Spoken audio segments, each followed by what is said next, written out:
All right, welcome back to Half Baked Thoughts, and we have a special treat. We have the jacked Jim McD and Michael Fahey of Westside versus the World. So we basically won the podcast game, and we also have uh Big Bryce, Big Scants, Big Emet, and myself. So Four ninths what of the we wolf wanted to pack. do is yeah, yeah, four ninths of the wolf pack. So we wanted to see where Jim McD and Michael Fahey are now, 8 years after their Less Than Obvious podcast, where they had an awesome 2 hour discussion about Westside versus the World, and they both went in very different directions in the past 8 years. So we wanted to see like what the decisions were that were made to arrive where they are now with Third Street Barbell and with Florida High. So Jim, what made you guys lead to during the lockdowns opening Third Street Barbell? And because you were venting last year to Jacob Ross about missing like the camaraderie of a crew and lifting with each other and sharing racks. hmm So what kind of led you towards like leaning into the like USAPL type of lifting? Um, well, for one thing, over time, the USAPL to drug tested stuff has really taken over and kind of just Mm-hmm. shoved a lot of the geared lifting to the side, which used to be like center stage and the thing that everyone Yep. was into. So I'm definitely a market move, in that way. That's who the audience was going to be, who the members were going to be. Mike Farr, my original business partner, and podcast partner from the Powercast days.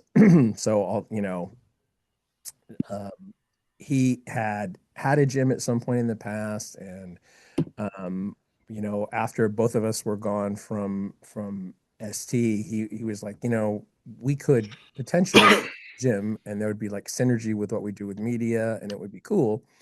And it turned out that the business that was in the building that Super Training had been part of, like we had like a room in the building, became empty in the October, November, or whatever of 2019, and people who were members of that business, the Midtown Strength, had contacted us and said, "Hey, this is open. Like, why don't you guys like maybe start a gym here or something?"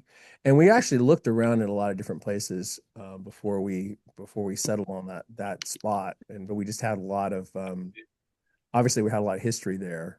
For me, all the way back to 2008,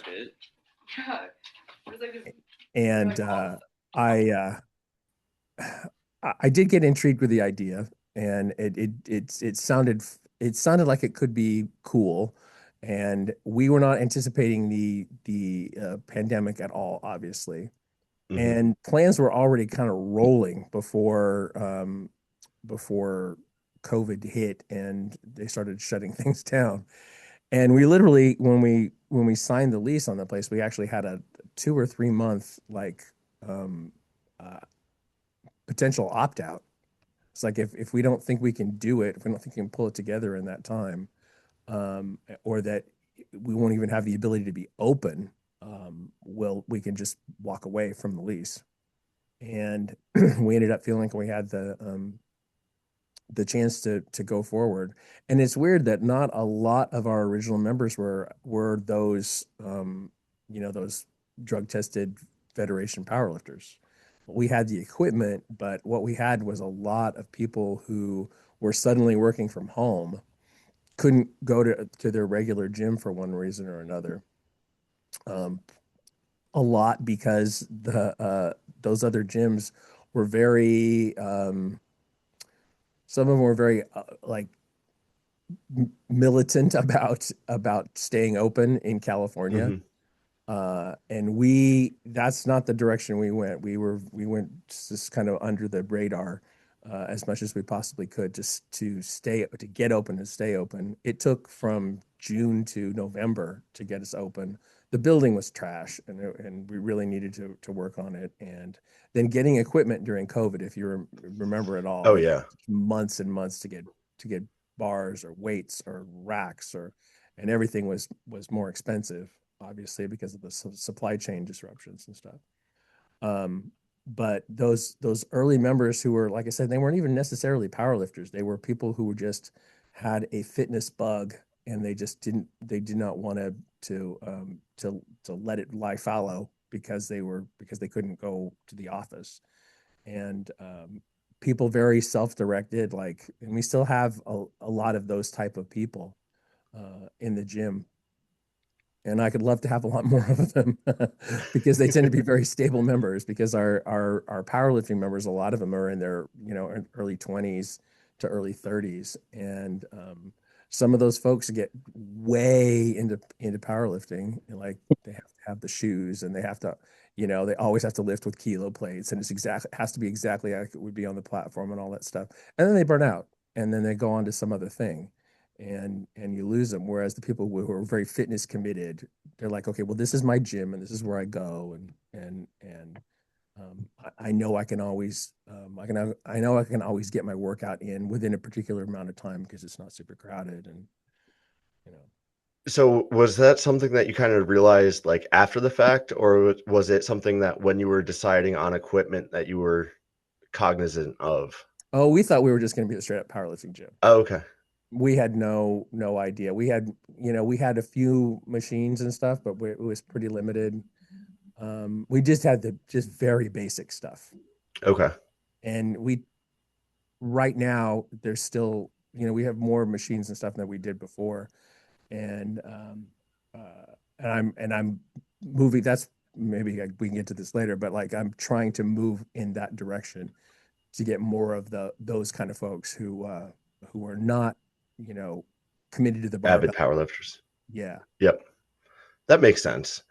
And so Michael, you've been deep diving into sports performance too, where Mm-hmm. you started out like really like when you guys last talked, it was the premiere in Columbus of Westside versus the World. So can you, and I know with you it could be 3 hours of explaining your story the last 8 years, Yeah. but can you quickly kind of Choose explain your your thought question process? carefully.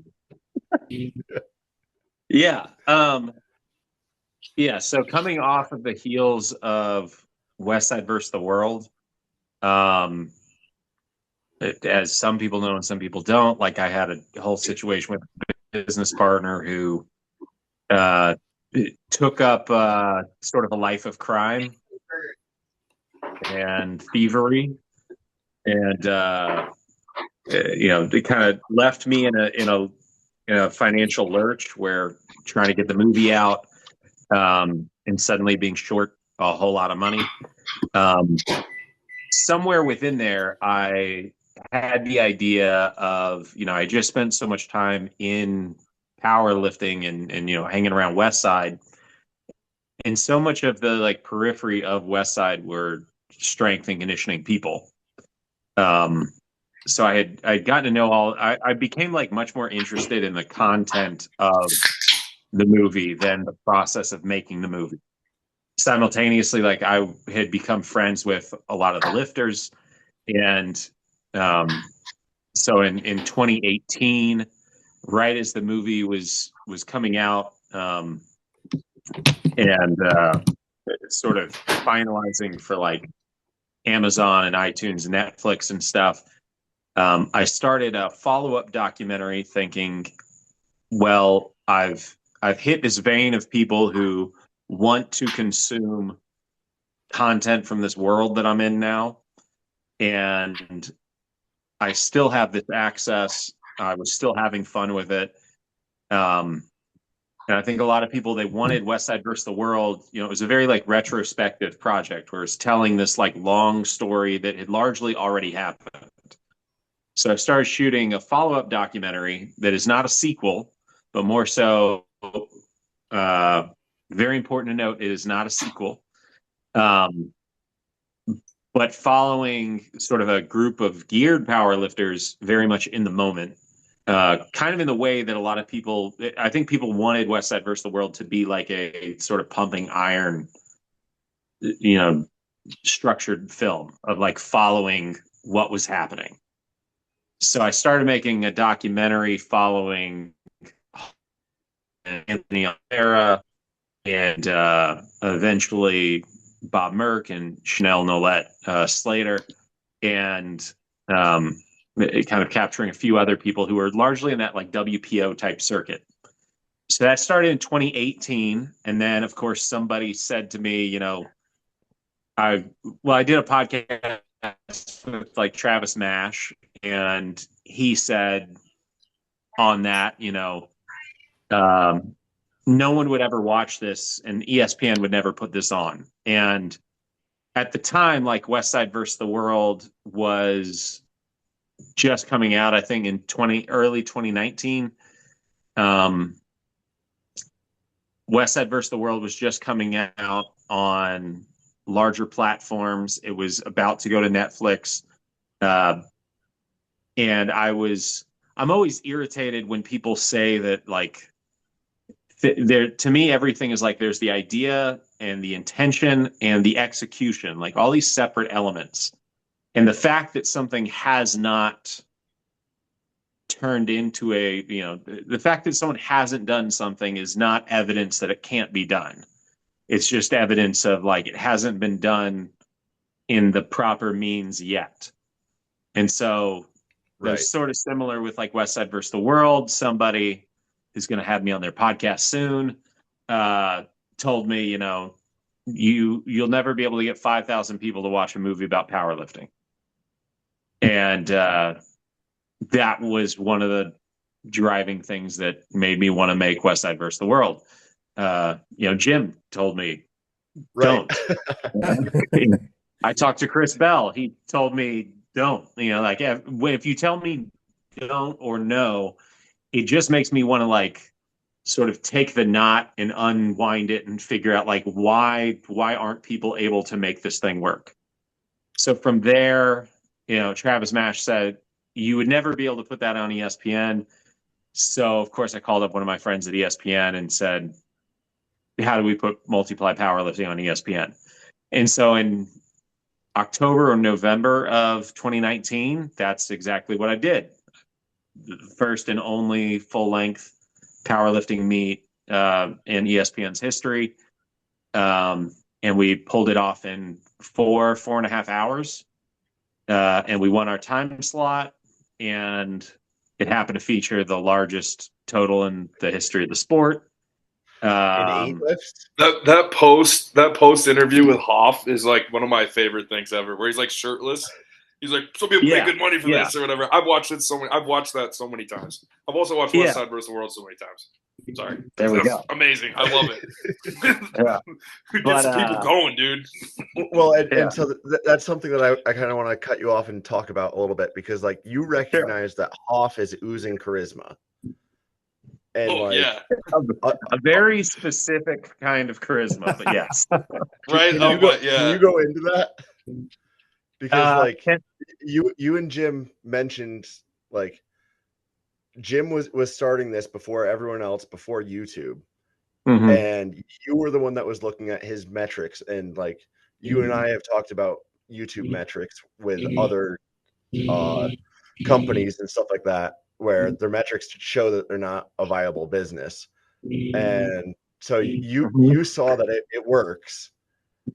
Can you explain how you realized that Hoff, kind of like with Stan Efferding or people like that, where it's like you find these people and you just know? Does that make sense? Or I guess it's of note to mention that like my background before that was, you know, for roughly a decade was in media and a lot of like reality TV type stuff. And a lot of making like pitch reels and that's kind of how I originally reached out to Jim. Was I saw like the sizzle reel that they had done for a project. And so I was making like similar sizzles and stuff, trying to basically showcase the viability of like characters that is sort of for whatever their given like genre or idea, could they sustain like a few segments of TV? And I'm very much of the idea that there are stories with like most people. Some stories are just like harder to tell. Hoff is a very specific, like, you know, if you like, if Guy Fieri could total 3,000 pounds, right? Like that, it's a very specific charisma and sort of like sense of interaction that I saw with Hoff. I think Hoff, like, you got to remember, Hoff is like, he's you know, truly, he's like 5'7", maybe 5'8". Like he's a relatively short guy. Proper height term. Huh? Yeah, proper man's height. That's yeah. Yeah, any more than that, you're just getting greedy. Not you 6 foot freaks. I'm one of those like 6'2", you know, 6'3" weirdos. Well, and Bryce is 6'7". There you go. But you know, like he's short, but he's so massive. Like he's so oddly proportioned. You know, that he's in like beyond that, just the, you know, legacy of, you know, being from Westside and then being such an accomplished lifter and stuff. Like he's in his little world, he's such a celebrity and such an imposing figure. And he's really good at sort of using this like very sort of like sly humor to like cut the ice and I think allow people to feel more sort of connected in his presence, and in a way that, again, like a good host on a food show would do, or on a travel show.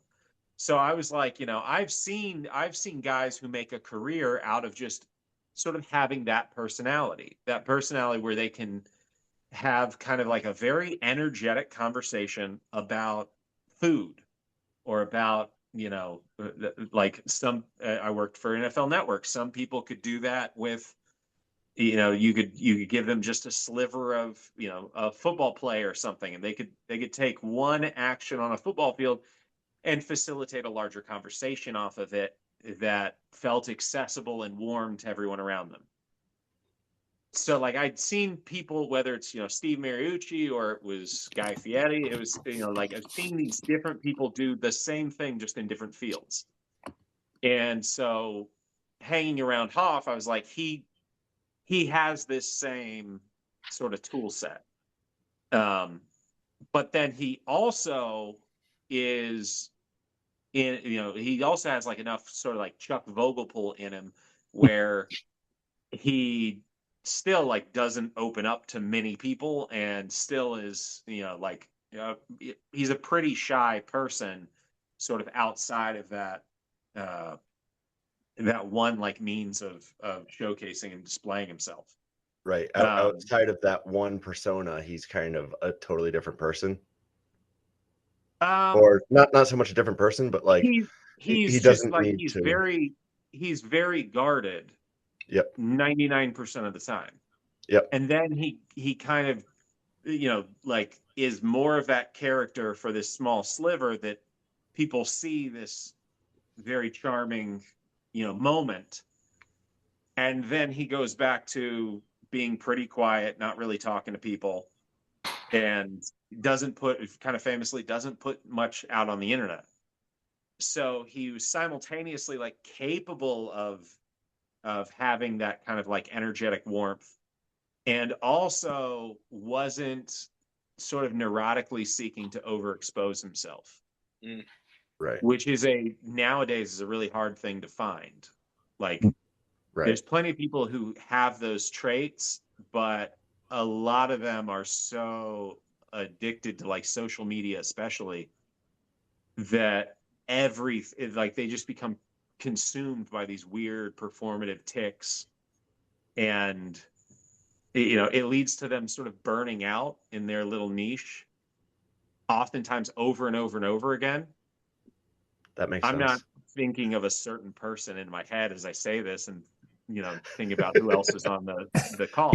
But like you see, like they're it's like for 2 years they're this person, and then they get kind of tired of that because they're not actually interested in like that field, and then they become this person over here for a year or two, and then but they don't have any intellectual curiosity in doing that thing. That sounds silly. That sounds like almost like a wrestler with a persona. Not saying anything. So 60 people I could be talking about. Right, of course. Yeah. I could be talking about the same person in a different face over and over throughout my life. Well, and so that's an interesting thing that you bring up too, because you've said often to the kids that you work with at Florida High that they're the first. They're the, how do you say that, the first you that but you're not the first you that I've seen. Yeah, you're the first you've ever been, but you're not the first you I've ever met. Correct. That's exactly it. You've met a ton of personalities, and it's fun because like every time I talk to you, there's always something else in your past experiences that's something fun and interesting where it's like, I did not know, you're almost like the Renaissance man of having so many talents and so many experiences, where it's always interesting. Like one of the best compliments that you gave me was you asked me if I was friends with Jim, and the first podcast that I ever listened to was Jim McD's first podcast that we all know of. And so when you would ask me that, I was so excited. I was over the moon. And I was like, of course I know of Jim, but I don't. And you're like, no, do you know Jim? And I'm like, no, I'm not at that level. So can you guys explain? So like there's a million people in the whole fitness industry, but you guys, here we are 8 years after you guys have done a podcast. You guys talked, intently on whether you should or shouldn't do Westside versus their world. How did you guys manage to stay in touch, and like, what was the underlying thing that made you guys say, you know what, I like this guy, I'm going to keep talking to this guy, he's a friend?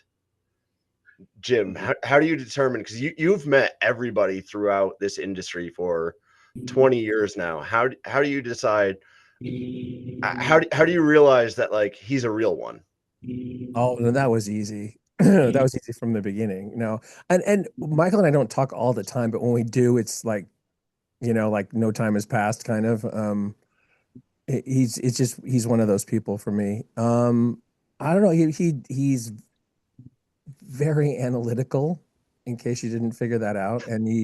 But like also very passionate about things. And like, those are like hot buttons for me, personally. If people can think, but also feel deeply, and they're the same person all the time, that's really it for me, honestly.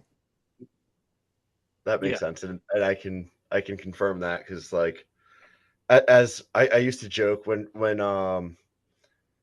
Instagram used to only have the 1 minute voice messages, and my goal was I would set PRs of how good of a question I had for Michael based on like how many responses I got from him. Yeah, that's fair. That's funny. I would say too that like I'm only recently able to admit this out loud, but like I enjoy being complimented, and Michael reaching out to me about projects around Westside after the things I'd done in super training was a huge compliment to me, even though he's a lot younger than I am, but he had experience in a world that I was very interested in. And so it was just a big compliment. And so from that point forward, he was vetted. Yeah. Yeah, I think it's a lot, the same. I again coming from LA, not that I'm from Tallahassee. I'm in Tallahassee now, but I spent this block of time in between in LA working on media stuff. And again, I'm the type of person that I moved to LA to make projects, not to be famous, not to be rich. I went out there because it was all the infrastructure to do the stuff that I wanted to do was out there. If that wasn't out there, the sort of lights of the city don't attract me. But being sort of in that industry, you are inundated with people who, and now I find that it's kind of like this everywhere, but you're inundated by people who see your passion or see your talent and want to use it. You're exploitive. Yes, you're constantly. I think that if you're a creative person, not so much in the artistic sense, but I'm meaning in the literal sense of if you seek to make things, there will always be people kind of waiting in the wings to sort of, capitalize on it. Who themselves don't make anything, who will see your sort of, your production and go well, that could be a tool for my advancement. And they'll want to get their hooks in you. Everything becomes very transactional. Oh yeah. Right. And, I'm very drawn to I'm very drawn to people who are passionate.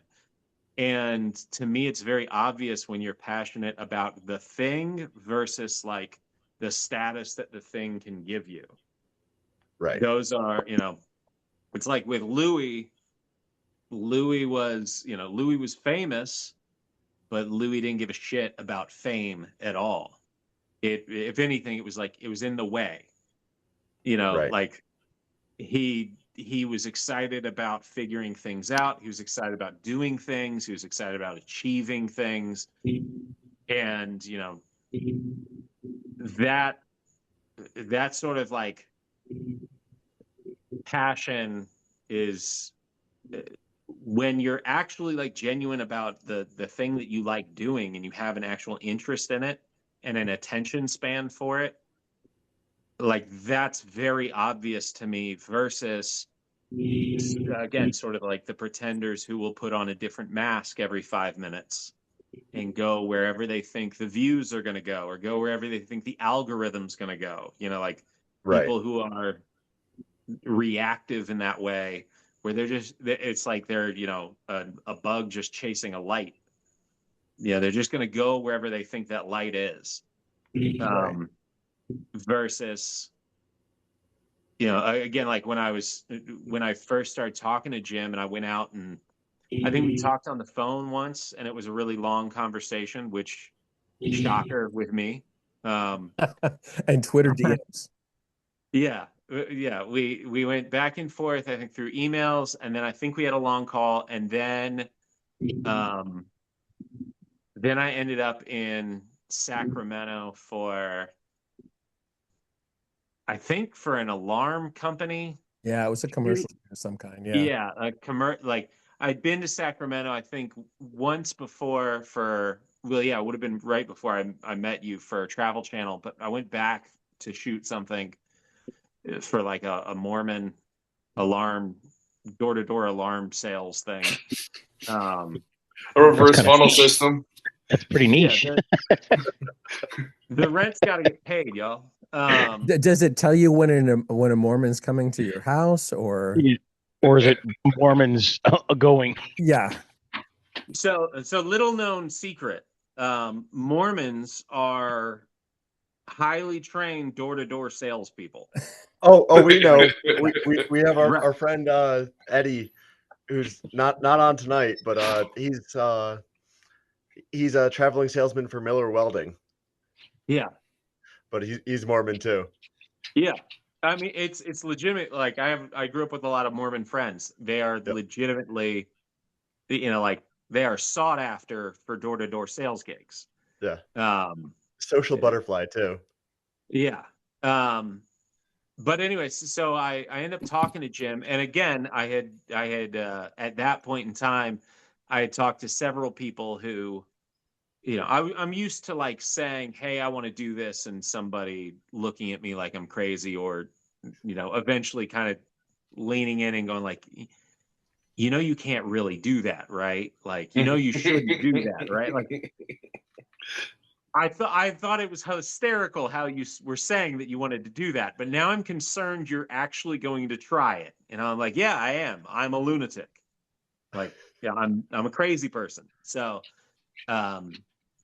Jim, like even as, and I think in the first phone call he wasn't trying to rain on my parade too much, but I could tell that like just the fact that he indulged this like probably like a 45-minute phone call or something about like at the time it was this company out of Tennessee that had contacted me about wanting to put together a pitch reel on Westside, and I was saying to Jim like, yeah, obviously like Westside isn't going to do this, and so I was trying to see like, was there some other gym or entity, and that's when I come across the super training like sizzle that they had done. And just like when you try to have one of those conversations, essentially cold calling someone to say like, hey, I want to learn about your experience. By the way, there is like no money in this for you. Because you've already done it, I'm probably like, that probably axes you from the possibility of doing it with like, it's like, I want to learn from your mistakes or the mistakes of like the process you were a part of. Like you get Go on. you get a lot of like short phone calls. You get a lot of people who hang up on you or don't like you from that. But Jim like indulged it from that, like, he indulged it in good faith, the idea of like talking about this experience and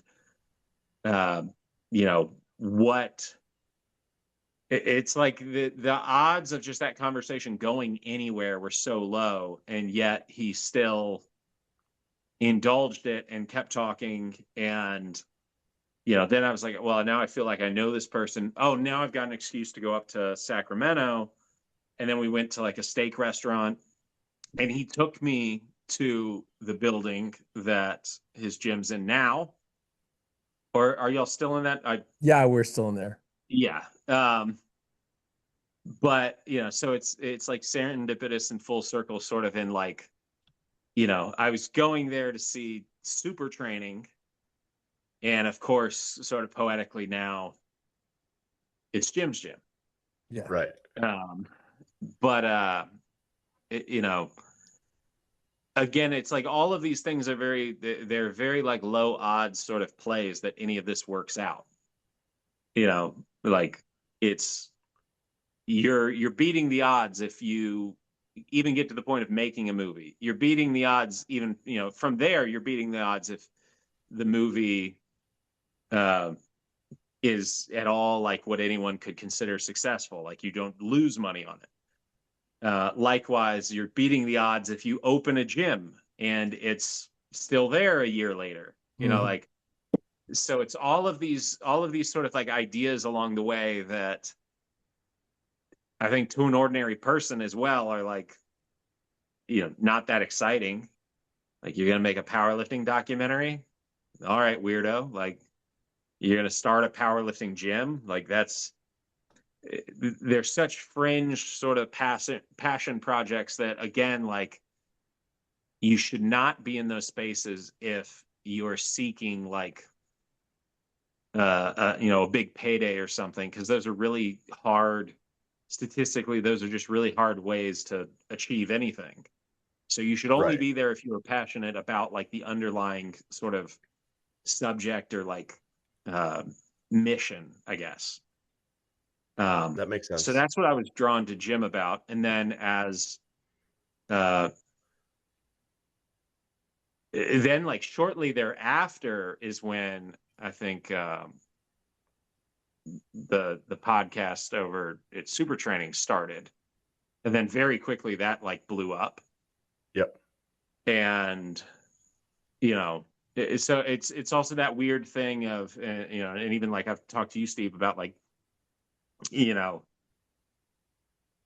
I have lots of friends who like I meet on social media and they have like 100 followers.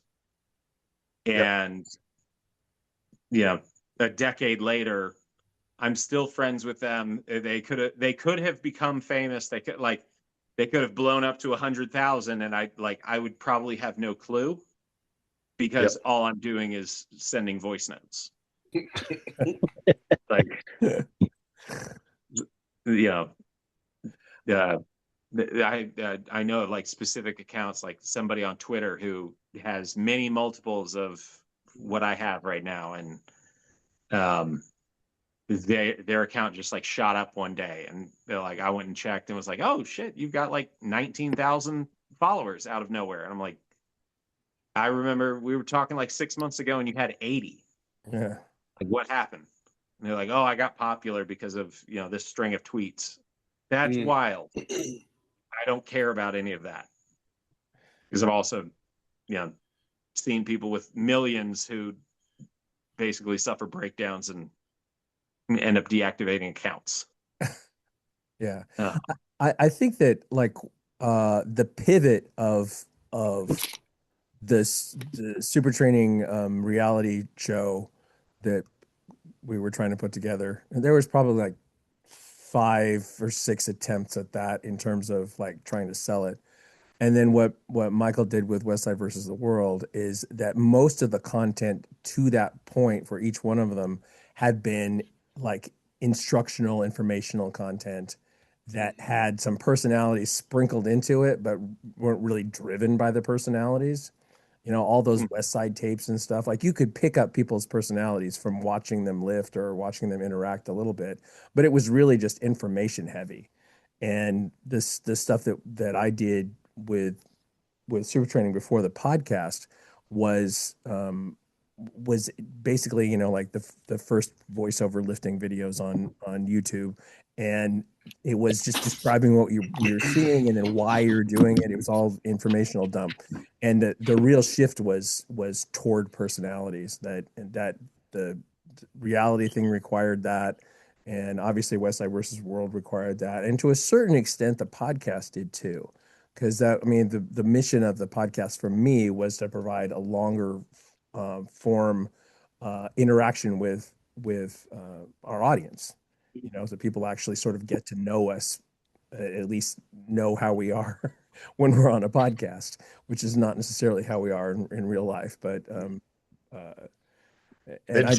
until now. Yeah. But that big shift is really part of what intrigued me about what Michael was doing.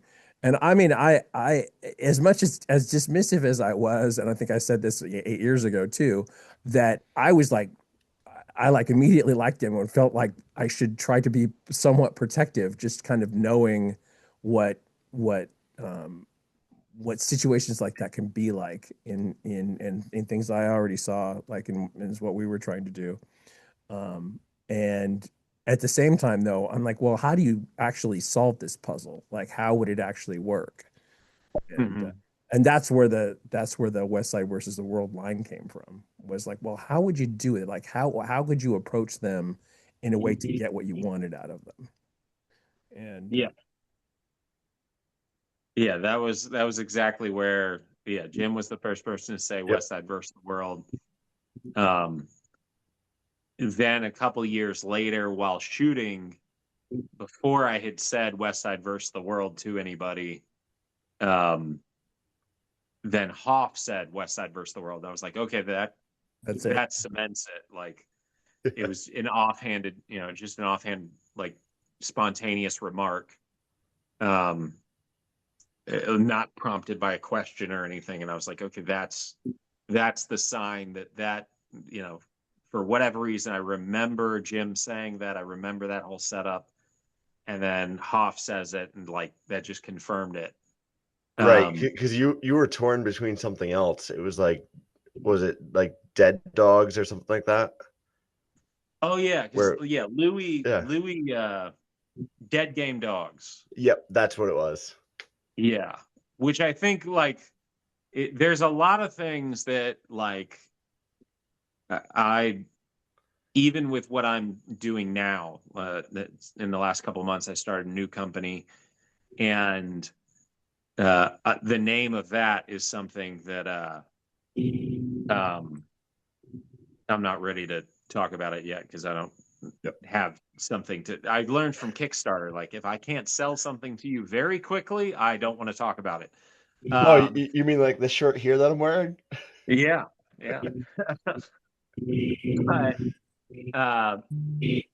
But so I really like Dead Game Dogs, and but it's a reference to dog fighting.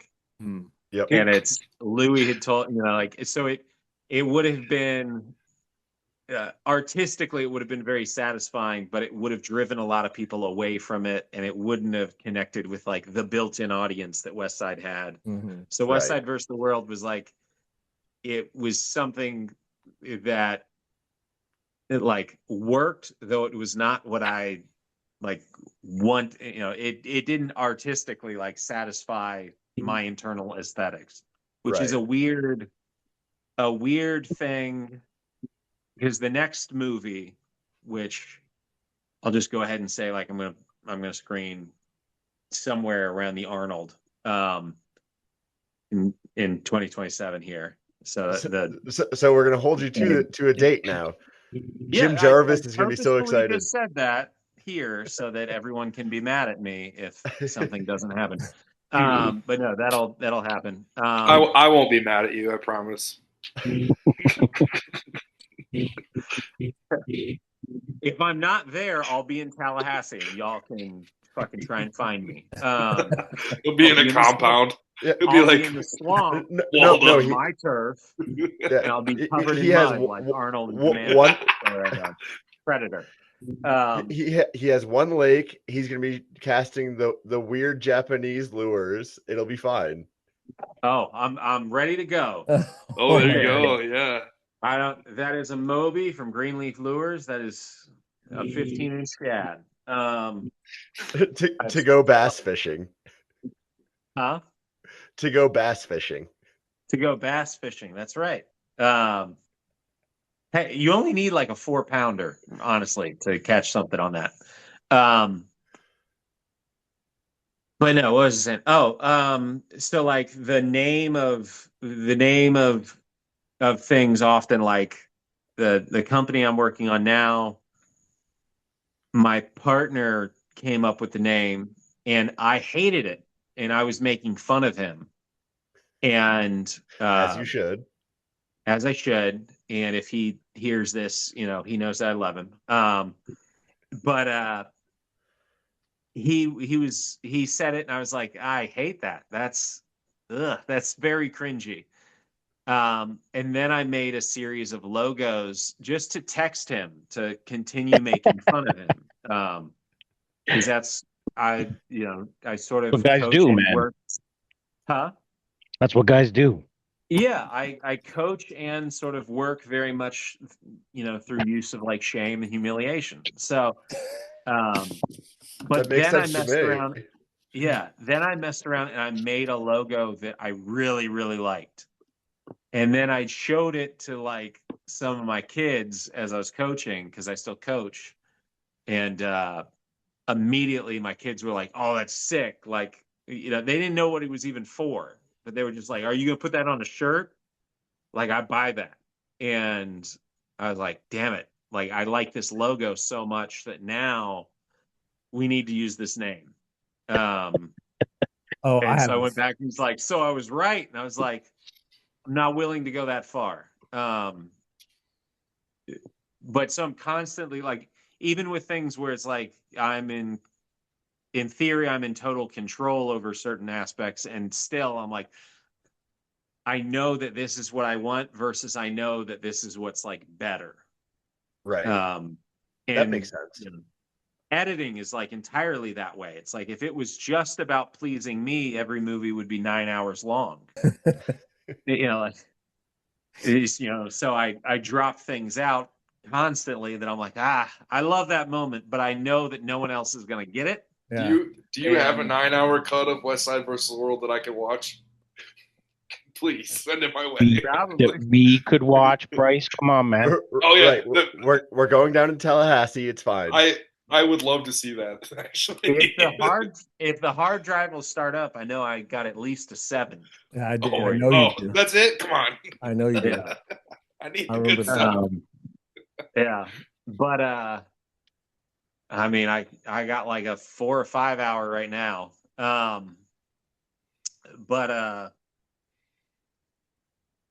yeah, I've sidetracked myself, but yeah, we do that. Sorry, I got excited. That's almost this entire podcast. We help sidetrack you. I can watch a whole work day's worth of Westside versus the World. Yeah. I think the point was now, like with the new movie, I have like 2 names where one I like better and one I think works better.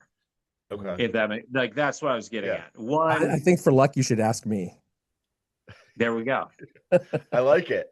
Personally, I just asked my wife. By Jim now. I asked my wife whatever one she thinks is stupid is definitely the go-to. Yeah. No, I use Jim now like an AI service. Yeah, there we go. Yeah. Well, I will say I vibe with your story a little bit about like a logo selling you an idea, because I did not want to call this Jim Third Street Barbell for a number of reasons. I really don't like a location-based name because, like, what does that do for you, right? Right. My acquiescence to it was that I spelled out third, so it's more like a third space. Like, it's not work, it's not home, but it's like I like that. with people, whatever, the community, and but barbell, like it's very specific, and that's a very specific audience. And what I wanted was more like a good company, which is what the apparel brand was. Right. So now that I'm the sole owner, I'll just let you draw your own conclusions about what's going to happen. So, you mean like good company like this? Like you like that? Yes, that's Goodie Bear.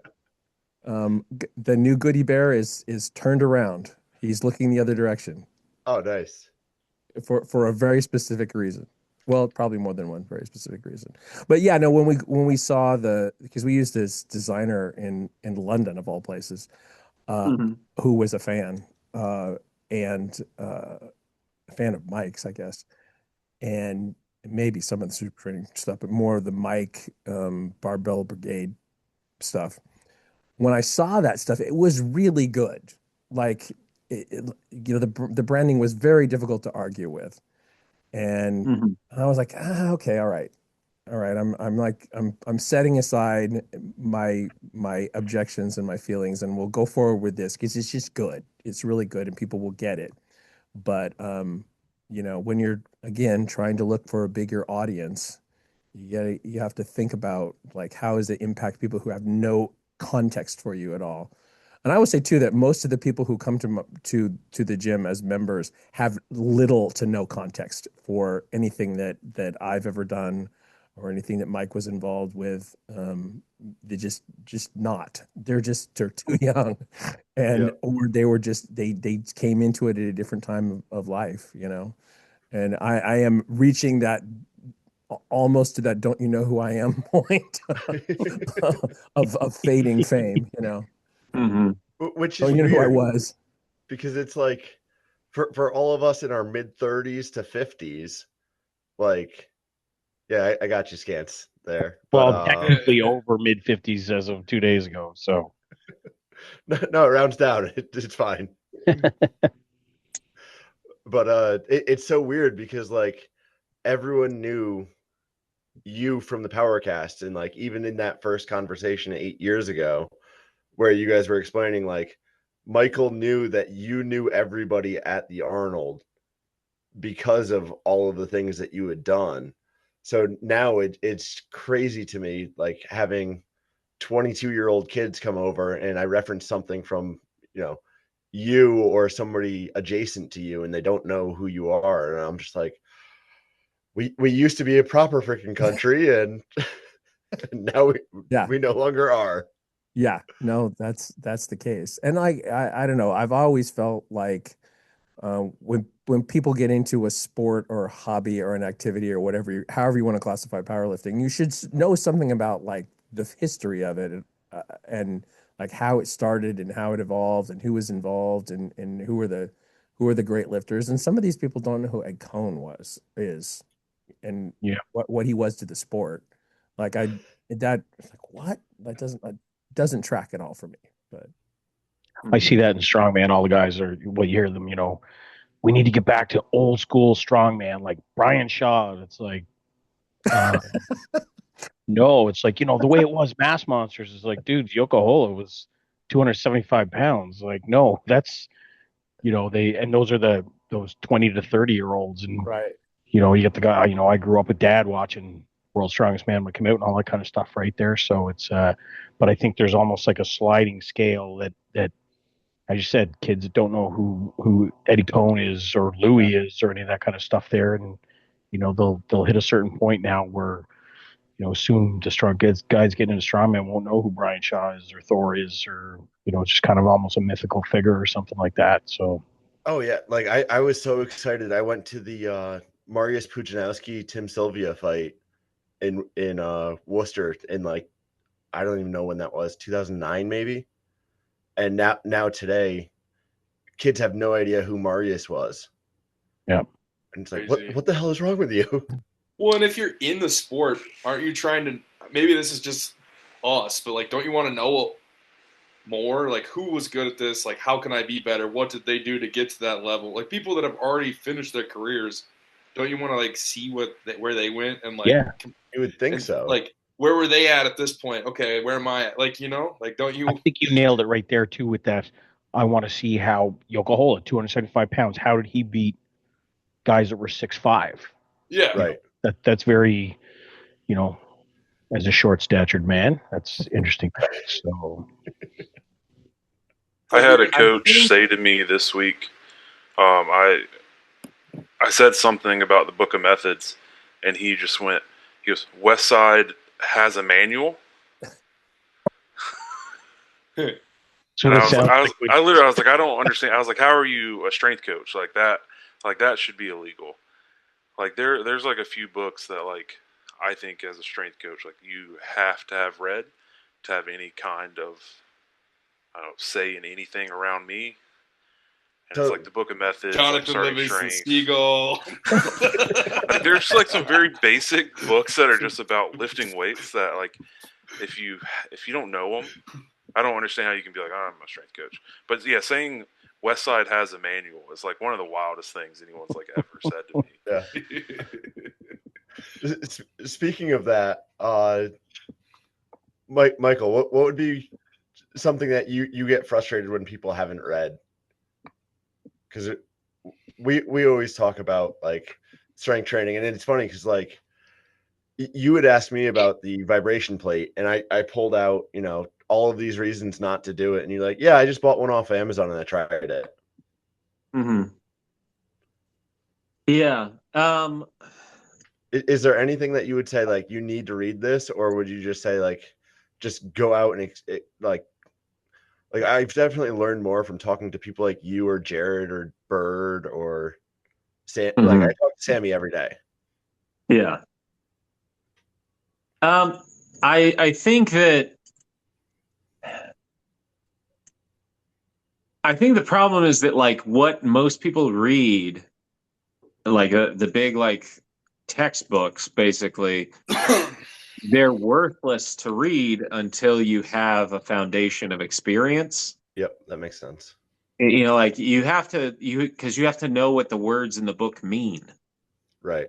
And like you have to understand the context which they're describing. That means like you have to have been out in the field, you have to have coached, you have to have a heavy weight in your hands or on your back, or you have to have worked with an athlete, or you have to have been like a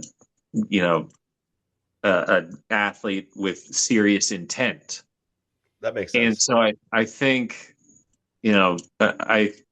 to me, because of that, I think that like, yeah, I mean, like you should read the Book of Methods.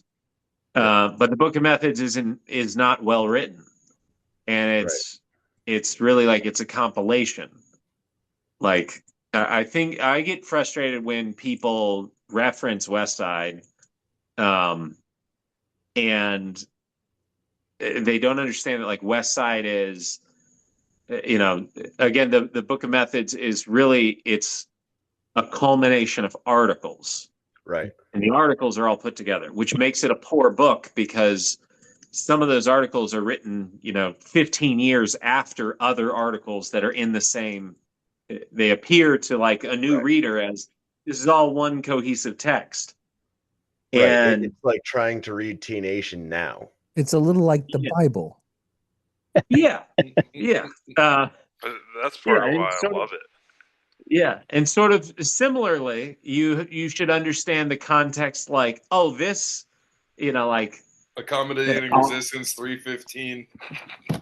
Yeah, exactly. And to understand, like, to understand when things were written, why they were written. There's segments in there that are talking about like a 5-week wave, and it's like, okay, so that's like early to mid 90s, and it's not before then and it's not after, so it's really like it's something that's written sort of on the cusp of a revelation. Right. And it's almost like, hey, this shouldn't be here. And because Louis had his issues generally just with time, which is like one of the great failings of Westside versus the World, that I didn't realize until like too deep into the edit, basically, of like, I didn't make a big enough deal of Louis' injury in 1991. And the whole fact, when he says like, I severed my intercostal nerve, and then I only slept for like 45 minutes at a time after that. It's like, guys, he never had a REM cycle again for the rest of his life. He was insane. Like his nervous system was on fire for the next 30 years. It like, that is a devastating, trauma to your, like, to your brain. So he was like a mad genius from then on. But so he had a lot of struggles with like time, like on a large scale. Everything that he did was like obsessive about time on a small scale. And he could remember all the numbers and stuff. He could remember things from years ago, but he couldn't remember what year ago was. Like, if that makes sense. Right. Yeah, that makes sense. But so like, as he's writing, like, his mind is this crazy, hazy, like fog. And, it's, almost like a true detective character, where, like, just time's a flat circle and he doesn't know where he is in it. Like, he's like drifting through planes of existence as he's talking to you at certain points. Like, you don't know that though while you're reading it. Right.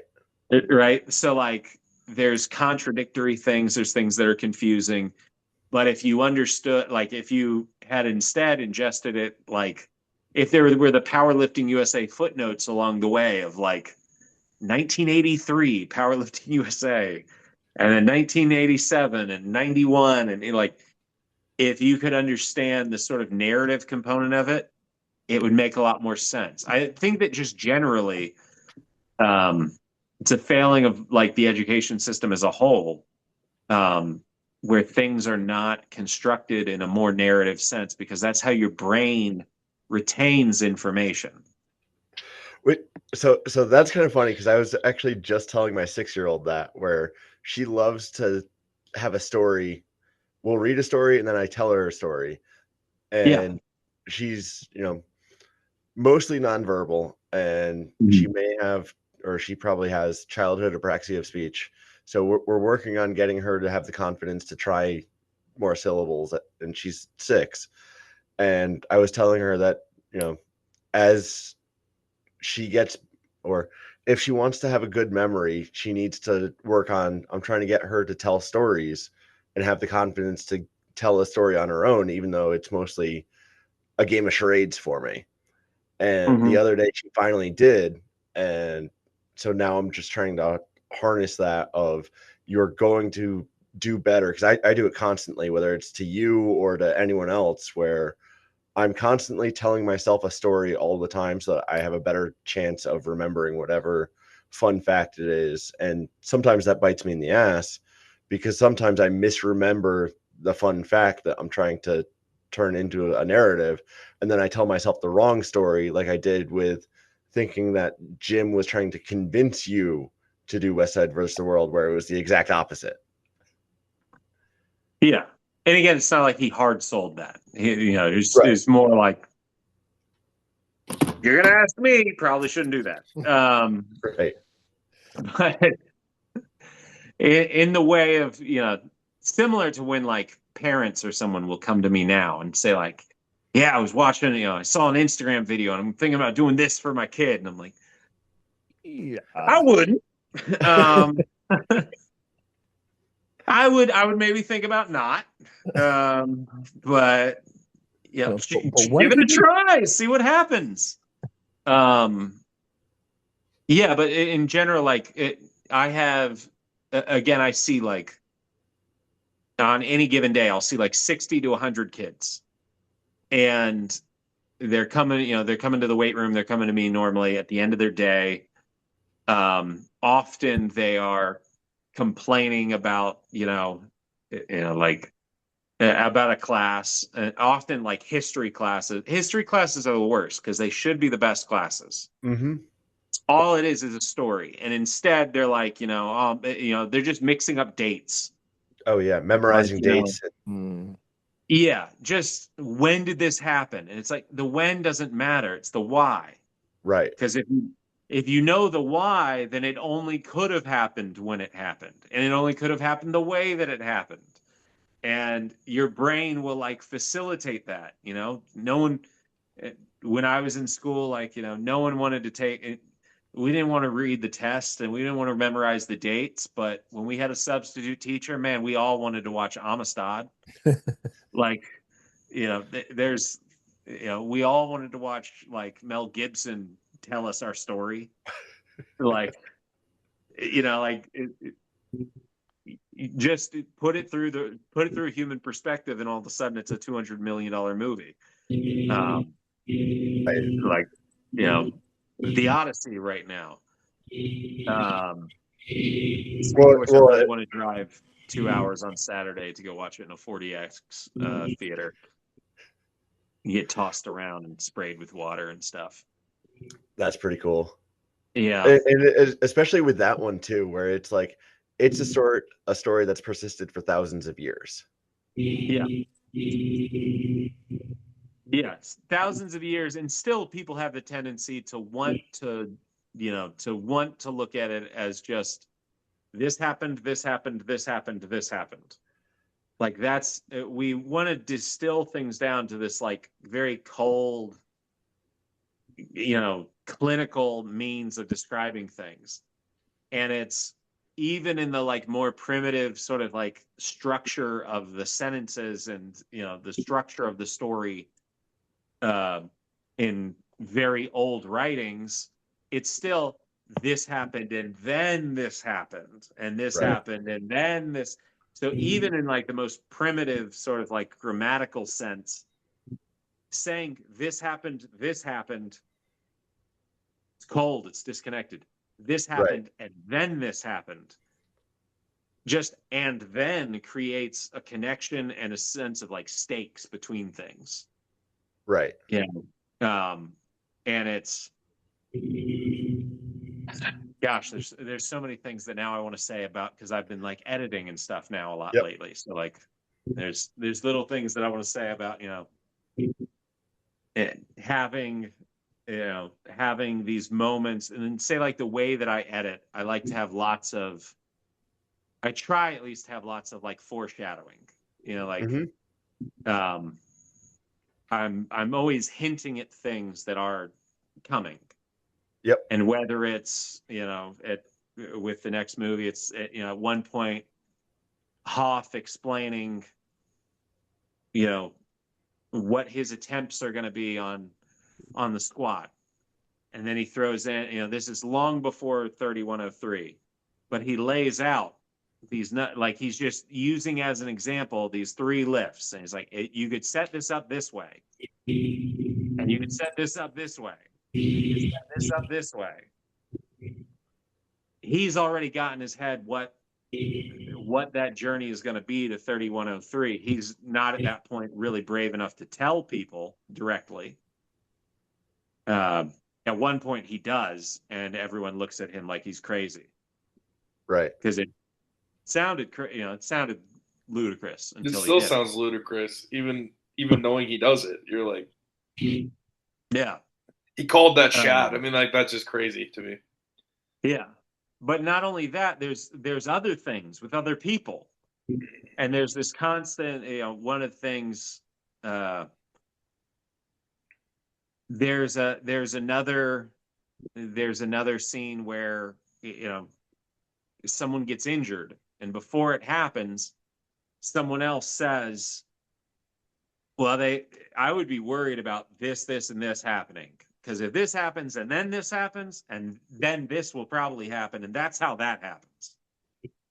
And in real time, 30 seconds later, that's exactly what played out. Wow. And like, if you hadn't heard that small conversation, yep. It would look just like, oh, that's one of those random injuries that you get. And it's like, nope, that's what happens, coming off of a misload when you've been in the wraps too long, and and that jump from first to second was already too ambitious. That second probably should have been a third, should have been one in the middle. That recomp didn't go well, like all these little things adding up together, where he just tried to tie, I mean, training is the same way. Like, just tried to tie one small event to the outcome. You can't. But when you put that one small event into like the tapestry of other events and mechanisms, the outcome becomes very likely and becomes obvious when it does happen, of like, well, of course it went down that way. And it's that sequencing and telling a story. Well, I think that you were hitting on earlier about people who are actually just good on camera, and Hoff being one of them. And then you mentioned Stan Efferding. And I don't think I worked with anybody who was easier to work with on camera than Stan. But he had this stuff composed in his head, and he could just flow with it. And he knew he had a beginning, a middle, and end of what he wanted to say, and he was going to say all of it. And I knew I could usually get him in one take, and it was easy. And obviously Hoff does the same thing. He's like thinking ahead and like trying to structure it all together. And I think that, people talk about me having been kind of the adult in the room on the Powercast or whatever. And that, to me, that's kind of like was my gift, is like, okay, well, how are we presenting this information to people in a way that they can understand? Let's bring this thing back here. Let's talk about this part that we missed. Let's sequence this in some way. And of course, we seldom, if ever, had any structure going into it. Never came into an outline. When I listen to podcasts and people actually have an outline, I'm like, whoa, that's a thing people do. Yeah. We definitely don't have that here, where it was like, okay, I want you guys to talk about everything that you guys have done, because this is just, and this was something that you talked about with Jacob Ross, where it was like the Massonomics guys. And that's how all of us had met, was through the Massonomics guys. And it was like, after after the Power Cast had ended, there was kind of a void where there wasn't somebody else that was just having fun bullshitting, but also had a pretty good structure of where they wanted to go with each episode. And they had their segments that are a little bit more organized with that outline kind of thing.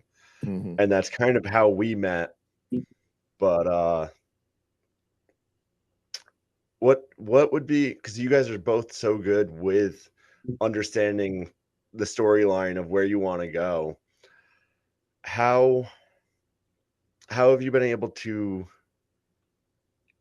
I guess, keep that enjoyment of understanding the story going over the past couple of years, where it's like you're kind of like, even with 50% facts, you were reinventing it all the time, where it was, as you were going, you were creating like the movie reviews and all of that, and then like towards the end you were just like, you know what, I just want to talk to somebody that I know I enjoy talking to.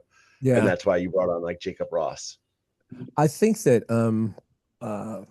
for me, actually, I was listening to a podcast about Anthony Bourdain today, and because there's a movie, there's a narrative film biopic that's coming out, and I had not realized it, but he was like the first figure who was in a particular niche who decided, I'm just going to break format and I'm going to talk about what I want to talk about. I want to chase down the thing that I'm interested in within this structure.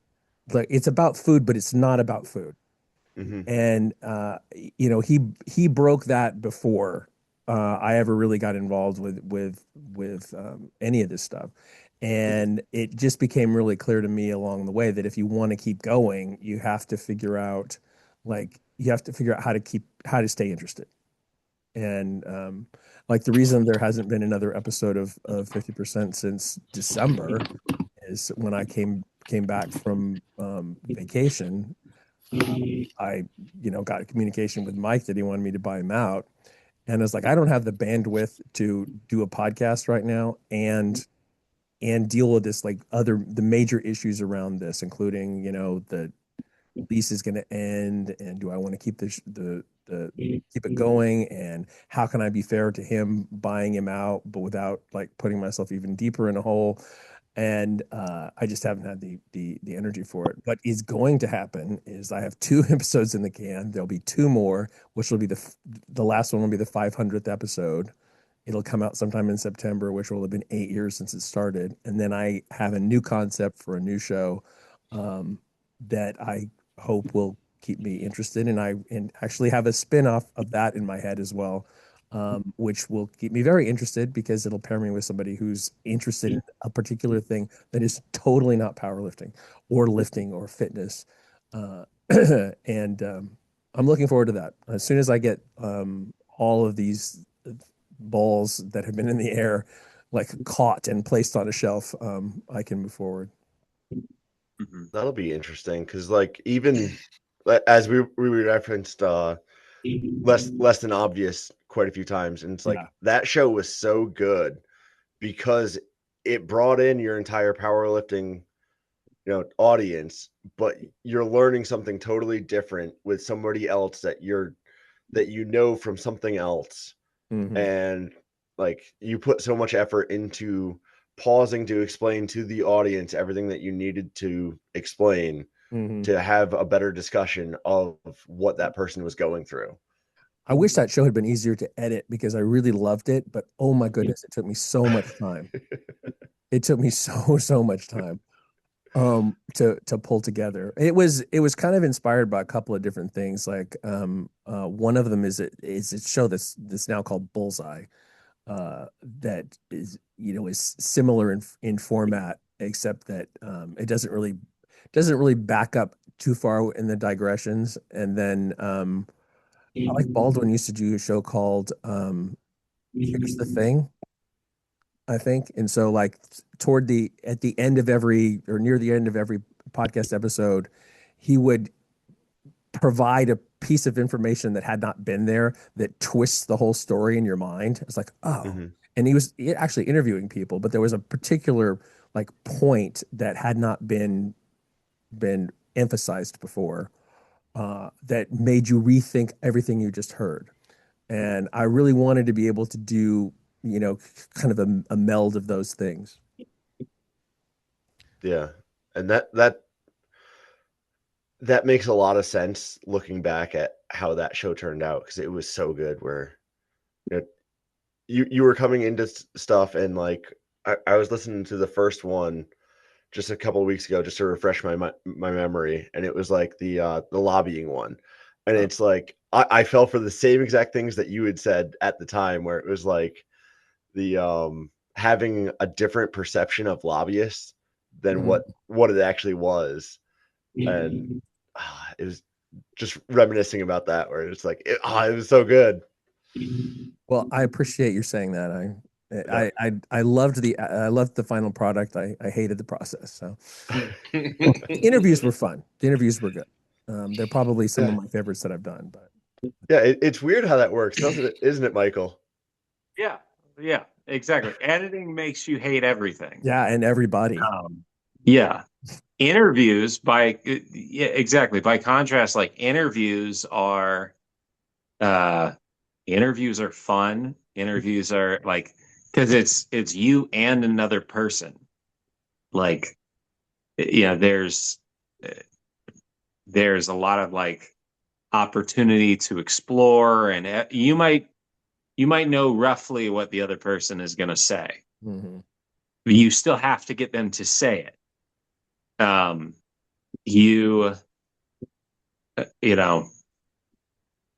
make my life so much worse because I do everything in such an unstructured way, where I'm just like, I'll sort it out later.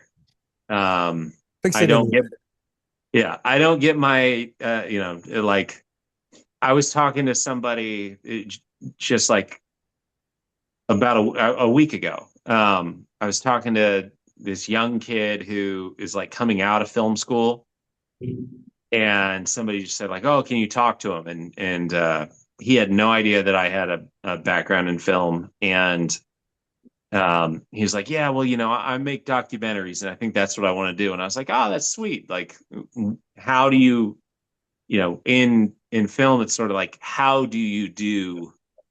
Because everyone's going to tell you like, "Oh, yeah, I want to be a director," and it's like, okay, but like, what steps are you do taking to get there?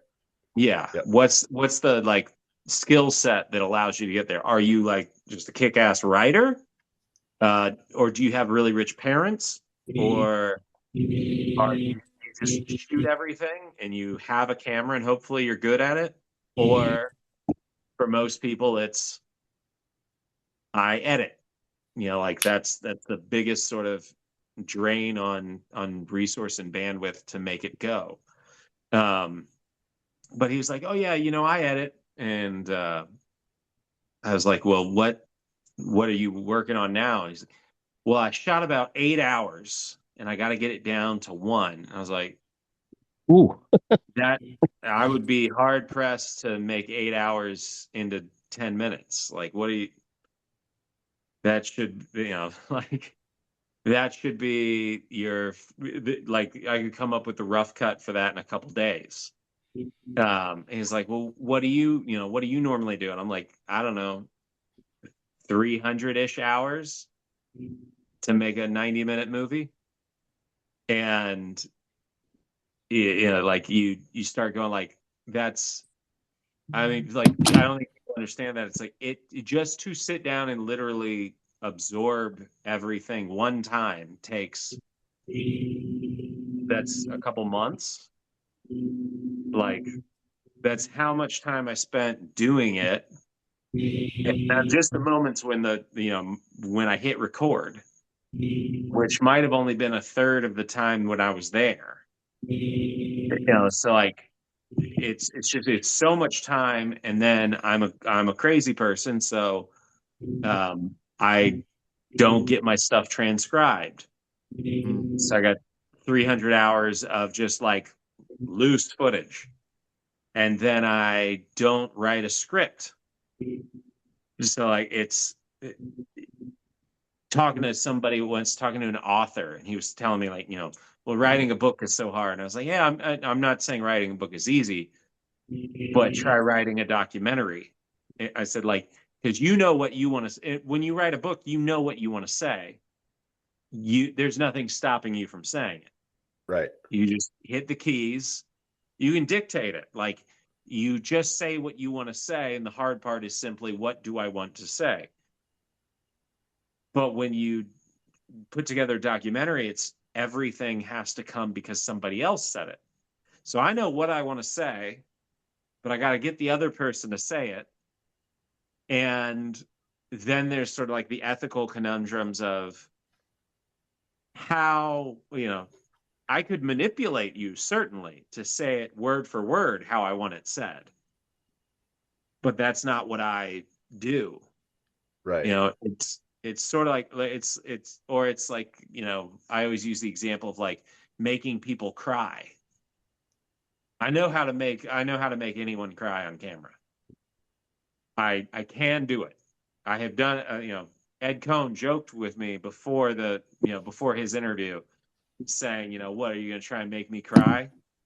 I said, well, yeah. That's probably one of my favorite parts of that movie too, the Ed part. Yeah. But that's a part though where like I knew that he was going to cry when I said it. Like I knew that, I was like, I have to get a whole bunch of things before. I know that if I make you cry, I can't do anything with you afterwards. Like, I'm going to mentally fuck you up. I can't, like, in addition, you're going to visually look fucked up. Like if I make you sob and then I want to continue talking to you afterwards, it's hard to do. We've got to stop. Right. It's not a party trick that you're going to implement right away. Right.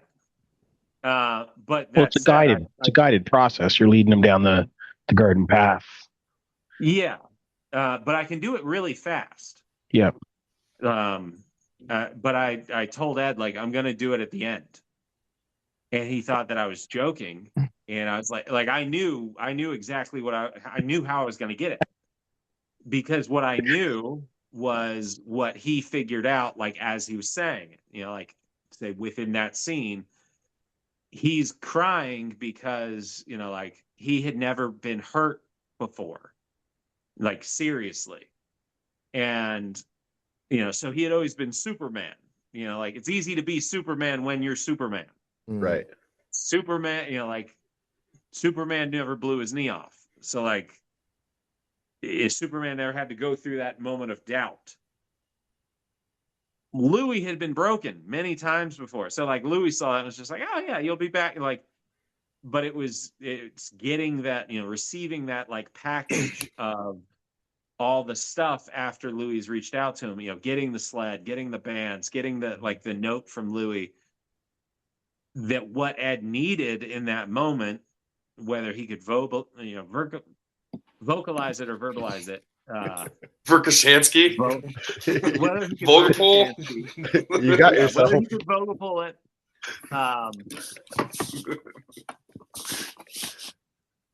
Now I'm thinking of, like, Cat in the Hat Comes Back, because my daughter loves reading that, and, like, what's Voom?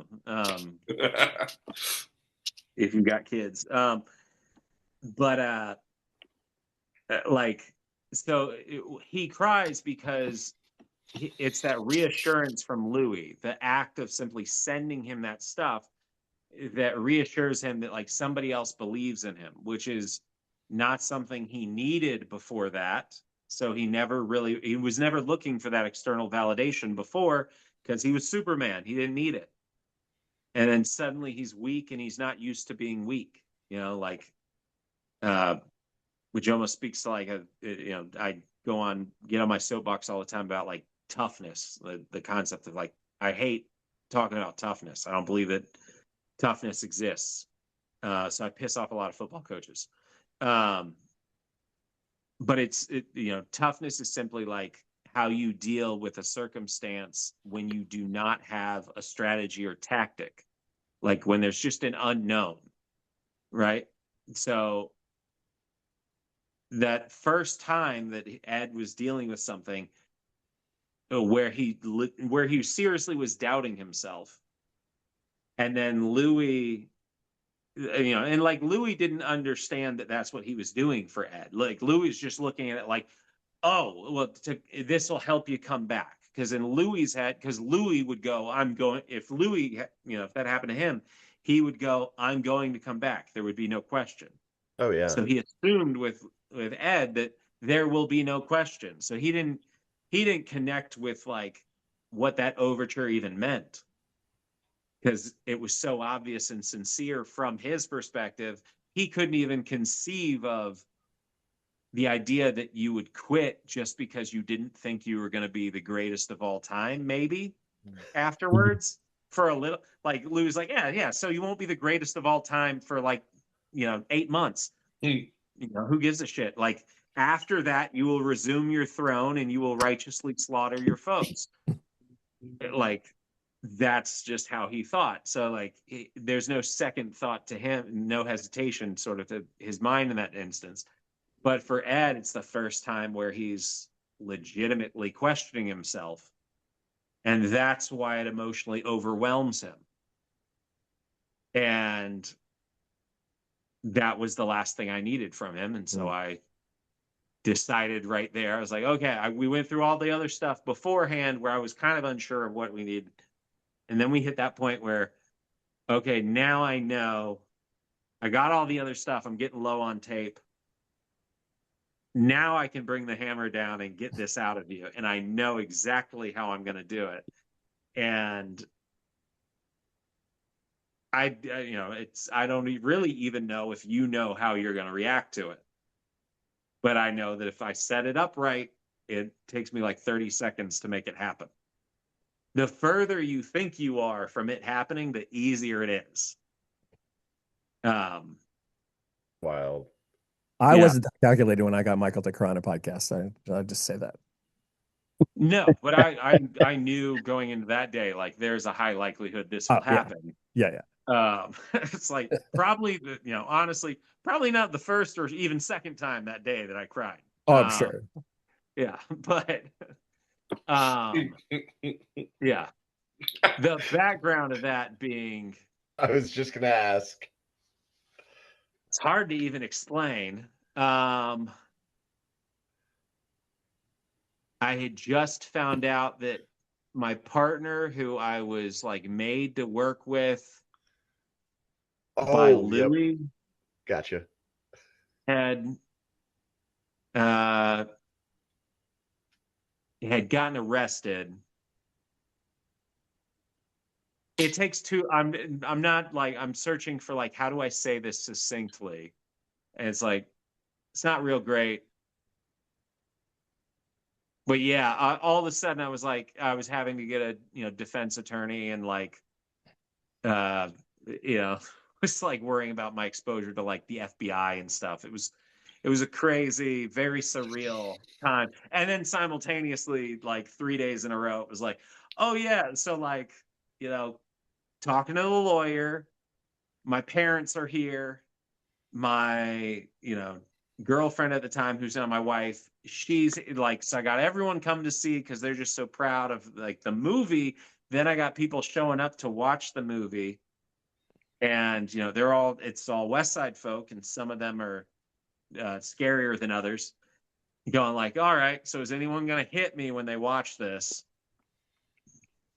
And then also, is anyone going to read that other stuff that's in the paper about the guy who I worked with, who I kicked off the project long before, but was still like on paper, still part. It was a weird thing. Later on, there'd be a giraffe, and I'm not being hyperbolic about that. There's a giraffe in a later segment of that story that killed someone. Do you know that part, Steve? No, I don't know that part. You don't that's know a the killer curveball. giraffe part? No. Oh, God, we gotta. When we stop recording, we'll circle back to the giraffe story. Voice notes incoming. Wow. Jim, do you know that part? I If I ever knew it, I'm not remembering it right now. Okay, so yeah, we got to go over the giraffe part. Okay. The Toys R Us. This is one of those parts that you can Google. It was like the biggest story on Earth for a day. Oh, because somebody got murdered by a giraffe. A filmmaker was murdered by a giraffe. Filmmaker was murdered by a giraffe. Yeah. Not ringing a bell. I mean, technically, you can't ascribe the intent to the giraffe. Like, the giraffe's attorney would say that it was self-defense. You know what? It told me that under advice of legal counsel, the giraffe is pleading the fifth. Yeah. The wild thing is technically it's on camera too. That's messed up. If the camera survived, because it was the cameraman who fell to the giraffe. Giraffes fight by swinging their large necks. Yep. Yeah. And they can create enough force to kill a human on impact and launch them into the air. Like that water buffalo just did. Yeah. The bison, right? Oh, the bison? Yeah. Or was there another? Was there a water buffalo too? Bison. I think it's a bison in like Yellowstone. If you put them in a lineup, I couldn't tell you which one was a water buffalo. So I actually do the same. My arms are too short, so I swing the big skull. Yeah. That'll take them out. I always tell people I'm built like an American bison because I have like a size 8 1/4 head. Yes. So people like I don't know how. I'm a very large person. I'm like 6'2", 6'3", 250 pounds. I'm big. Yet on the internet, that's my mom. No, really, that is Bryce's mom. Well, I'm sorry. Yeah, you're a larger class of person. But what I'm saying is, you need to see his dad next to him and his mom. It's hilarious. His dad's a normal size human. Oh, okay. But yeah, so I've got a large head relative to my body, so it makes my body look small. So people see like pictures of me on the internet. If they don't have spatial context, everyone thinks I'm like 5'9" or something. I don't know why. I can attest that Michael is very tall. Yeah, same. Yeah, I loom. I don't know. I hold the camera. I always hold the camera down kind of like in the crook of my arm because everyone I'm shooting is shorter than me. Shorter, yeah. Especially in a powerlifting documentary. Yeah. So like, I make Bob Merck look like a giant, but if I stand next to him, he looks little. Oh. Right? He's big 4A powerlifter. It's almost like when you see a strong man stand next to like a bodybuilder or something, and you go like, "Oh." When Dylan stands next to Bryce, so Dylan's a good 5'8". He's shorter than me. He had to go to the back of the line at the picture there, the grad picture. So yeah, I'm giving him a lot of grace. But that picture of him with Bryce, Paul, and Tom of Massonomics Gym was hilarious. Dude, Tom is huge. Dylan's probably like honestly like 5'6". Yeah. And so next to Paul 6'3", Bryce is 6'7". How tall is Tom? He's got to be close to as tall as me. 11 feet. Tom's like 300 pounds also, and like I think he looks skinny, but he does look skinny. I just Googled this. What a crazy giraffe story. You Googled it? I Googled it. I did too. Did you see what the connection is? I do see what the connection is, yes. Right. And he looks identical. Oh my God. This part is actually starting to I'm starting to remember this connection now. Yeah. So it's the same name. It's the same name. not only is it the same name, he used that guy's IMDb to sell himself as a filmmaker. Oh my God. So that's how he came into this whole orbit. And that's why people were like, that's why Louis basically was like, I want you to work with this guy. He's an established filmmaker. Oh, and I was like, gotcha. I don't think he is. And it turns out because he stole someone else's IMDb. They're like 11 and then guys. That person was later murdered by a giraffe. So there are like Carlos 11 1 guys was on in prison. Carlos 2 was killed by a giraffe. Yes. And Michael's guys phone was exploding on IMDb with my name. Yeah, from the same city in Brazil. That is insane. That's nuts. And if you saw what camera we shot the movie with, the same model red camera.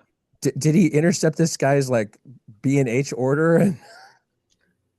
I don't know, but he did. He went out and he bought a 200-pound South African Mastiff that he told me when I first met him. He was like, "Oh yeah, this is my dog. Is Rambo?"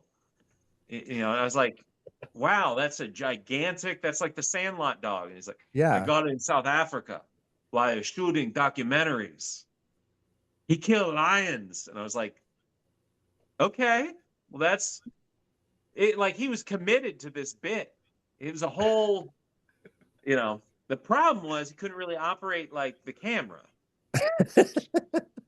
So I was like, why can't you make your own camera go? I don't understand. It's not that I mean, it's a red, but it's not that complicated. Yeah. Stolen camera valor. Yeah. And then he'd always have different cars. It was crazy. And I'd be like, how do you pay your rent? And then that became a thing too. It was like, later on I would learn his name was not on that lease either. People started showing up to our screenings and, my screenings at the time, because obviously he was in prison. So they started showing up to the screenings and they're like, "Hey, is so-and-so here? I need money." And I'm gonna be like, "I'm sorry. He has my money too." I bet that had the court cases started before the giraffe. So the court case, it's crazy. The court cases, he gets arrested 48 hours before the Arnold. Oh. So, dude, I have it around here somewhere. I'm in my garage. It's filthy, but like for the Arnold weekend on the arts section, which was like a special insert into what we called newspapers back then. In the middle of the lifestyle section or whatever, the arts section was all about the Arnold. Yeah. And front page of that section above the fold, which is again the newspapers. Yeah. That was the where you wanted to be, was Tim a and I are picture of me tracking. and this dude from like 2015, where it looks like we're buddy, and then a whole interview with me where part of our agreement was like, "Yo, just don't embattle the movie.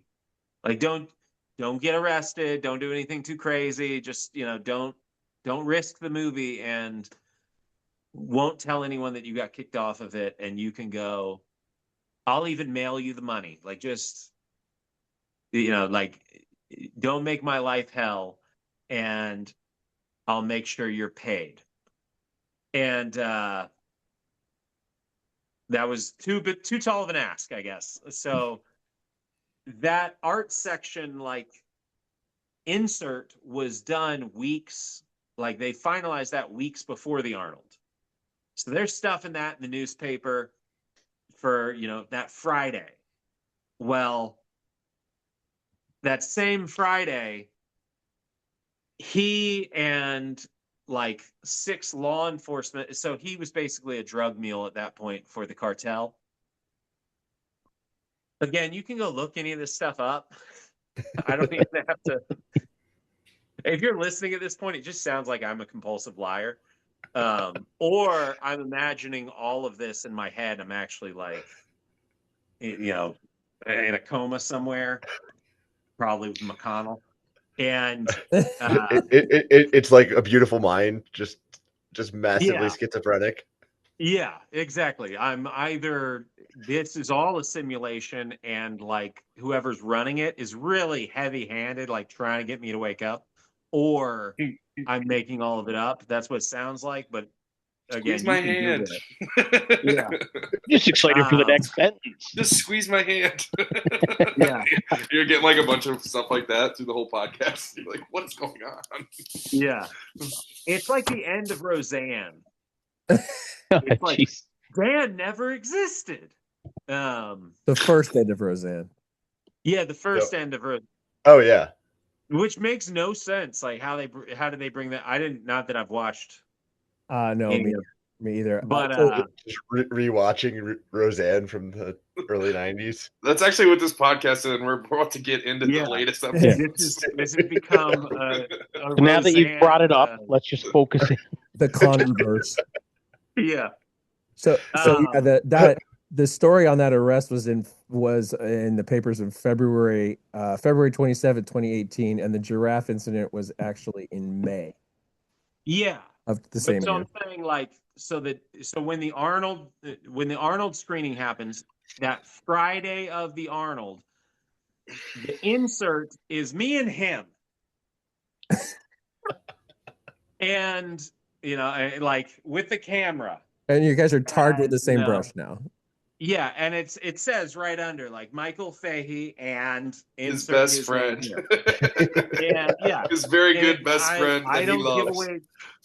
I don't give away the game that we do not like each other. I don't give away the game that he's been jettisoned from the project. So it's all, everyone's playing nice, and then the front page is above the fold is what is the biggest story happening locally. Well, the biggest story at the time happening locally was that the FBI had raided a series of they had raided or done a crackdown on these local highway patrol officers who were shepherding drug mules from Colorado to Ohio, and they had actually infiltrated this network by hitting up some just moronic street level dealers that had led them to my partner, and had gotten him to then wear a wire to, rat on everybody. And in the midst of all that, my phone was tapped. It was a lovely time. And at one point I was pulled over by a narco unit in Columbus, and they were like, "Mr. Fahey, you're not going to make your flight today." And I was like, what? Like, I rolled down the window, and they approached the car and told me, "Mr. Fahey, you're not going to make your flight." I'm in a rental car. Wow. As soon as they say your name, you're like, fuck. Yeah. So all this happens, and I'm like, I'm just trying to screen a movie in Columbus. So we'd gone over with my family and stuff, like parameters of like what happens if I get off the plane and the FBI like arrests me. So like my wife exited the plane ahead of me, holding like the hard drives because we had to screen the movie. So, and then like I just like stayed back on the plane until everyone was off, and then I walk out with fake hard drives. Yeah, exactly. It was all a diversion. Decoy hard drives. And haven't you for like 3 days solid, like not slept and just been editing the whole time? Yeah, because that was the thing, was I'd been telling the theater that I had already finished the movie. And I was every night uploading to their FTP at about 4:45 in the afternoon. I would start the upload, talk to the manager, and go, "Okay, we're going to try it again today." And then I would wait a couple hours, and it would need like 7 hours to upload the full movie. Well, the movie wasn't done, so I couldn't send them the undone movie because they'd cancel the contract. And then they were like, "We've sold out all these screenings. We really want to screen the movie because we don't want to give this money back, and we can't book anything else in here. So like, do you really have this movie? And I was like, oh, of course I have this movie. I'll upload it tonight. And then, I'd start it. I'd say, hey, yeah, it's going. And, do you see it going? Well, how long does it say? And they'd say, well, it looks like it's going to take, 7 or 8 more hours. I'll tell my guy to, check at the end of the night. And I go, cool. And he'd go, all right, well, I'm going home. And I go, all right. And then I'd wait an hour and I'd pull the plug on my end. So it would say that the upload timed out. And then literally like the day before I go up there, I'm finishing the movie. I haven't slept in days. I don't really remember finishing like the edit. I cried a lot. Like not because I was like, oh, this is so emotional. I've made a beautiful masterpiece. I was just like, I'm losing my mind. My eyes hurt. Because Louis sent you a sled, so you were. Yeah, Louis. I did edit a lot of it while doing like belted marching. Just awesome. I had a stand-up desk, editing and marching. And if you were following me at the time, if you were ever like on live or on Instagram, all the time, 3 a.m, I would be walking on a treadmill and talking to like people in Australia, answering just questions about conjugate. Well, they were your biggest donors too, right? Dealer. Huh? The guys in Australia were your biggest donors for the Kickstarter, though, right? Yeah, you screened it over there. Yeah, and they flew out to see so that was another thing was they had already arranged to fly out to the Arnold to be there at the screenings, and so they show up, and I was almost like, oh shit, I forgot those guys are like. It's like technically my executive producers are coming out here to see the movie. They've, contributed all this money on Kickstarter. Yep. And meanwhile, like I can't like spend anything. I was like, I couldn't because of our contracts and stuff. I couldn't spend more than like $5,000 without getting approval from the other guy. And my lawyers are like, yeah, you can't do anything to break your contract right now. Yep. It just like until we're done with him. It was utter it was complete. It does not feel like that was ever a part of my life. If that makes sense. Like I'm so far from it now. Are these the same Australians who reached out to me after Louis died, wanting all of like my raw footage from the Louis seminar that we never edited, that I never edited? It's like 18 hours of stuff. Oh. Maybe, I don't know. Yeah, I hadn't talked to them in a very long time. I got a DM. They were very nice gentlemen. I have no issues with them. You're not sending any giraffes after them. Yeah. I would like 18 hours of a Louis seminar. That's never been heard. Just put that shit in your veins. Just. Oh my guy's back squat. Just like 18 hours. It'd be amazing. Back up. Yeah, I could listen to that. Oh my god. But my biggest disappointment of that seminar was having Louis look at my deadlift and say it was fine. Oh no. What? So one of like the Westside thing, one of the things that always irritates me, like a Westside thing that irritates me is when people, like when people will be form Nazis basically. Right. And like invoke Westside, and I'm like, you never went to Westside. I'm like, have you seen Greg Panora squat? It looks like hell. Yeah. Like, like I think Louis described it as a dog shitting in a hole. Like, it looks, the average day at Westside, you would see like 12 distinctly different squat techniques. And you'd be like, these are all box squats. This is the pinnacle of this is the holiest of temples where we do this, right? It looks like no one has a clear consensus on what it is that we do. Yeah. Like, so then you go elsewhere and someone will swear to you like, no, this is how it works. I go like, have you ever seen even small things, I'll talk to people and and I grew up like box squatting in chucks and stuff.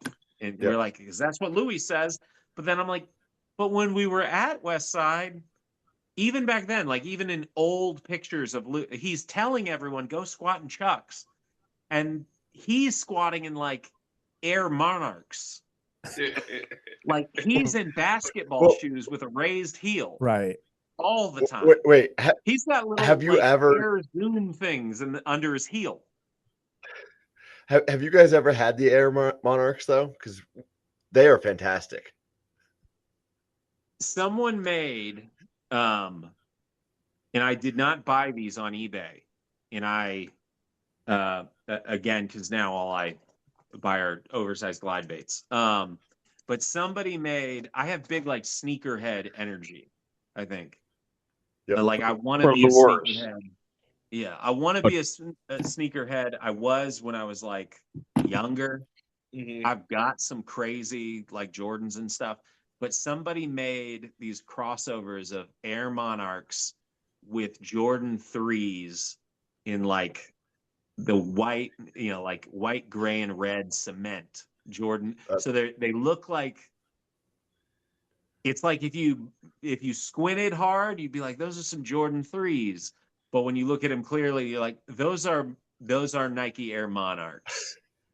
It is the ultimate, just like, it's the ultimate me shoe. And I've only seen them on eBay one time, and they were $400, but they were size 13, which is my size.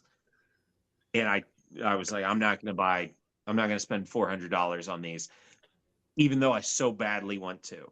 Because it is now, as I approach 40, it is like, I'm a very distinct weird cross of like youth energy and dad jokes.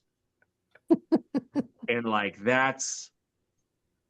it's the perfect mix of, if I was wearing those, you would have no clue as to whether I just spent a shitload of money on a joke or I am genuinely that person. And that's why we get along so well. Yeah, I delight in that ambiguity.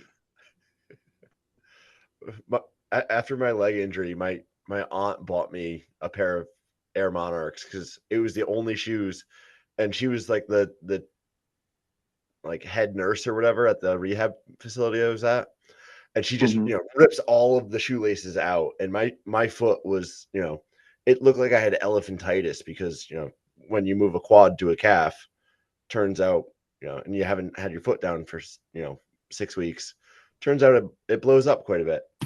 But they are the greatest shoe ever, and I probably should wear them more often. But yeah, they're pretty awesome. Yeah, I have thought about like just getting a pair in the white with like kind of navy accent, like the most dad. Like, I don't know. I try to, again, I try with everything to like just embrace what I am. Yep. Like if we could reach like, what's the real root like thread of everything that you've asked? Like, what are you doing? I'm just trying to turn what I am into what I do with like as little sort of dissonance as possible. Now I don't want to try and do what I do and fit it to an algorithm. I want everything to mold back to me. Just, I can edit, but it's going to slow me down. It's going to, just how do I get the most of me out? And yeah, I look at that and go like, maybe that dad shoe would let more of me out. Maybe if my feet just felt a little better at the end of the day, I could be just a little more. That's what we get that one more tweet about box squat setups out. That the shoe thing just reminded me of something on Instagram. I saw a video. This is probably like 9-10 months ago. I saw a video of AJ Roberts like squatting on his story, and he's wearing these like foam, like these shoes that are so squishy. He's like going all over the place. And I thought about it for days. I DM'd, and I finally DM'd him. I'm like, why were you squatting in those shoes? I was like, is there like a reason to that? Like I have all these theories. I came up, and he's like, no, I just forgot my gym shoes. But I mold over that little thing for like 3 days. Oh. And I finally asked him, and he was just like, he thought it was like, it seemed like he thought I was being funny. I'm like, no, I want to know. Do I need to get some shoes like that? Like, is that going to help me? Well, yeah. Did I tell you about how bad Michael had fucked with me? So we're in this conjugate church group chat, and I had said something like, you know, you're better off being a small fish in a large ocean rather than a big fish in a small pond. And out of nowhere, he just comes out with like, you know, the 3-minute voice message explaining how it's all water and nothing matters. And it drove me nuts because it was like, he's so charismatic and so emotional. And I was like, I can't argue with this.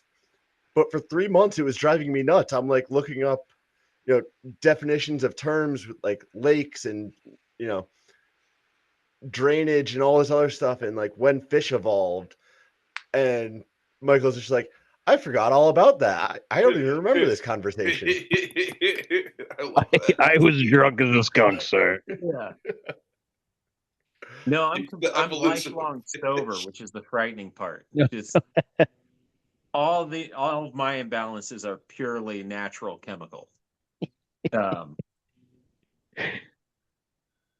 Yeah, I can't be expected to keep up with what I say. Do y'all understand how much I talk?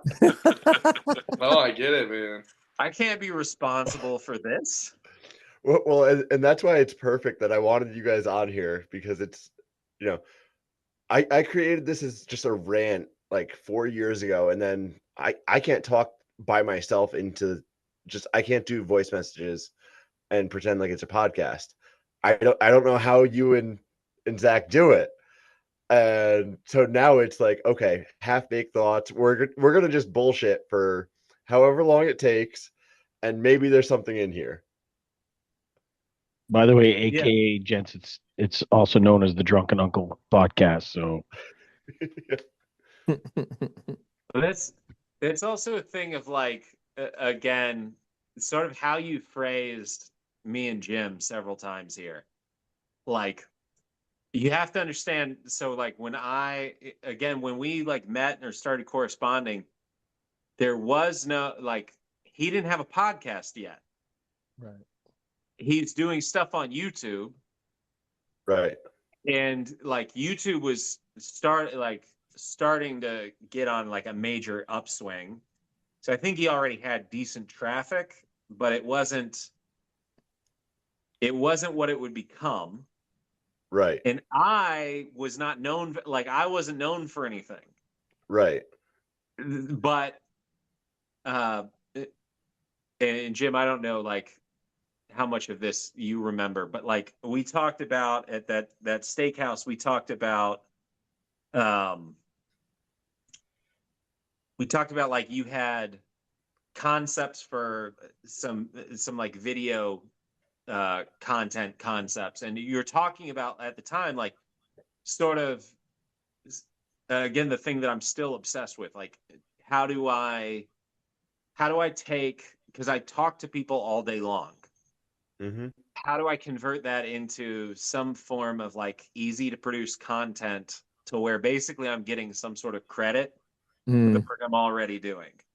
And I believe you were showing me like either talking to me about, or like at some point you showed me like almost like a cooking segment. Yeah. And it's sort of like the same thing. It's just like, you know, there's all this stuff that we're doing day to day that at some point you're probably explaining this. Like, you know, if you're going to go on, like just that idea of like the podcast didn't exist yet, but it fit. Like at that point in time, I wasn't listening to podcasts. Right. You know, like I knew that these things existed, but I didn't really know anyone who was like into them yet. And I certainly hadn't had any exposure to them yet. Because this is right around like 2014, right? Or 2013? 13. This is like 13, I think. Okay. Yeah. When 13 is when the podcast started. Okay. Yeah. Like fourth quarter, late third quarter. Yeah, or actually, I remember. I think it was late 2012 where we started. Yeah. Like emailing. Yeah. And then Yeah. maybe so it might have been like spring of 13 or something. Yeah. Or it might have been, I don't know. California doesn't really have seasons, so it's hard to. I was wearing jeans. My car didn't have AC, so I was probably sweating regardless of what time it was if I drove all the way up the 5. Yeah. Just because the car was getting hot. Shout out to the Ford Focus. But terrible car. But just the idea being like, it would be easy in retrospect to go like, oh, these two people known for these things. Right. And it's like, no, but no but one that's was entirely known. hindsight. Yeah, it's entirely hindsight. It's just like two guys talking about like what like, you know, well, I go to the gym and we bring a camera. And you know, like, well, I talk like just two people who circumstantially happen to have cameras a lot and then happen to talk a lot. Yeah. And you know, it becomes almost like a Dunbar's law or a Dunbar's number type deal of like, if this premise fits with or just as you're the first you that you've ever been, but not the first you I've ever known. Mm-hmm. Like there's 7 stories, which kind of also means there's 7 people. Right. Right. Like, so if you're into this, cool. Like you're one of those 7. So everyone else is into that too. If they need the specific context of uniquely knowing you, or if everything about your circumstance needs to be so unique, then you don't have a concept. And you probably don't have anything that's interesting at all. Like those people are only listening to you because of obligation to you. So stop torturing those people. But like the whole it's similar to like what I would say a lot at the time about like Louis, where like, you know, you look at like, say, a Juggernaut or something, what Chad Wesley Smith was doing in the teens. Mm-hmm. And you go like, that doesn't, even as he was trying to make that a mirror to Louis, or like a diametric opposite to Louis, it's like the anti-Louis. You're creating an entire existence based on a premise that he was not aware would come into existence 40 years later. Right. Like he was just a passionate, you know, weirdo doing, you know, which, yeah, I can say that because I knew him and I know them. You know, passionate weirdos. I am one.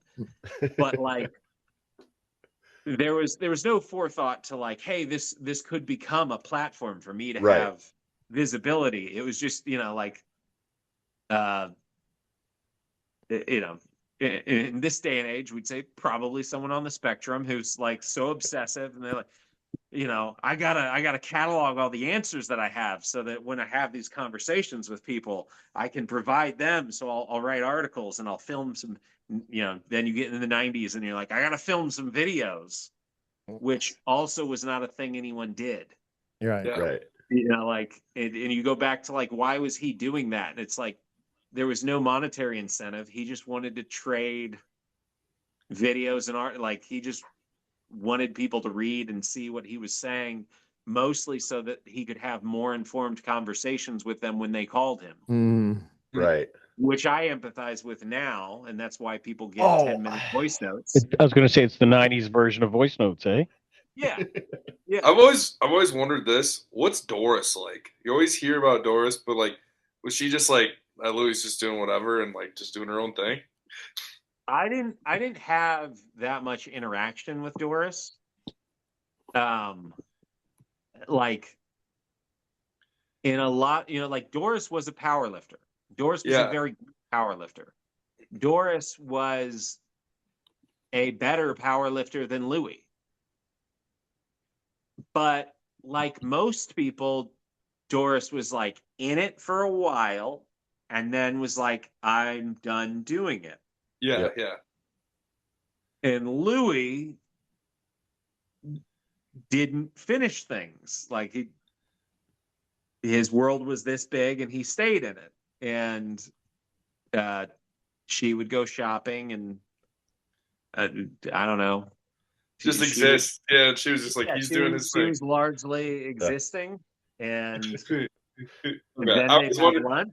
And I just always kind of come and go in and out. And I just always wondered like what like a partner to Louis would be like. You know what I mean? Just like, yeah, he's just talking about box count waves. Like he's just explaining dynamic effort, and you're like just doing your own thing, you know? Yeah. Well, I imagine in a lot of ways like that, you know, most women would probably appreciate, especially as their like male partner gets older, if they still had a third space and a community. Yeah. And like a hobby, a thing that just get the fuck out of the house every now and then. Like, yeah. You know. No, I think my wife loves that. I mean, like when I'm training is like when she's watching her reality TV shows, you know, it's like her time. Yep. Oh, it's my time, and then it's also her time to watch Love Island or whatever trashy show she likes. Mrs. Scants loves Live Hard, Live Easy. She gets a week without me. Yeah. And it's like, you know, I kind of joke it's like there's no like online porn and gambling. It's just a bunch of dudes running around freaking slapping each other in the back and drinking beer in Tanner's backyard. Yeah. What'd you nerds do today? Oh my God, we went to this place and ate fucking chicken wings. It's called the Circus. It's like, you nerds. they double fry them. Fry them. Do you not understand, woman? Yeah. Okay, babe. Did you and your friends have fun at weights? Yeah, we did.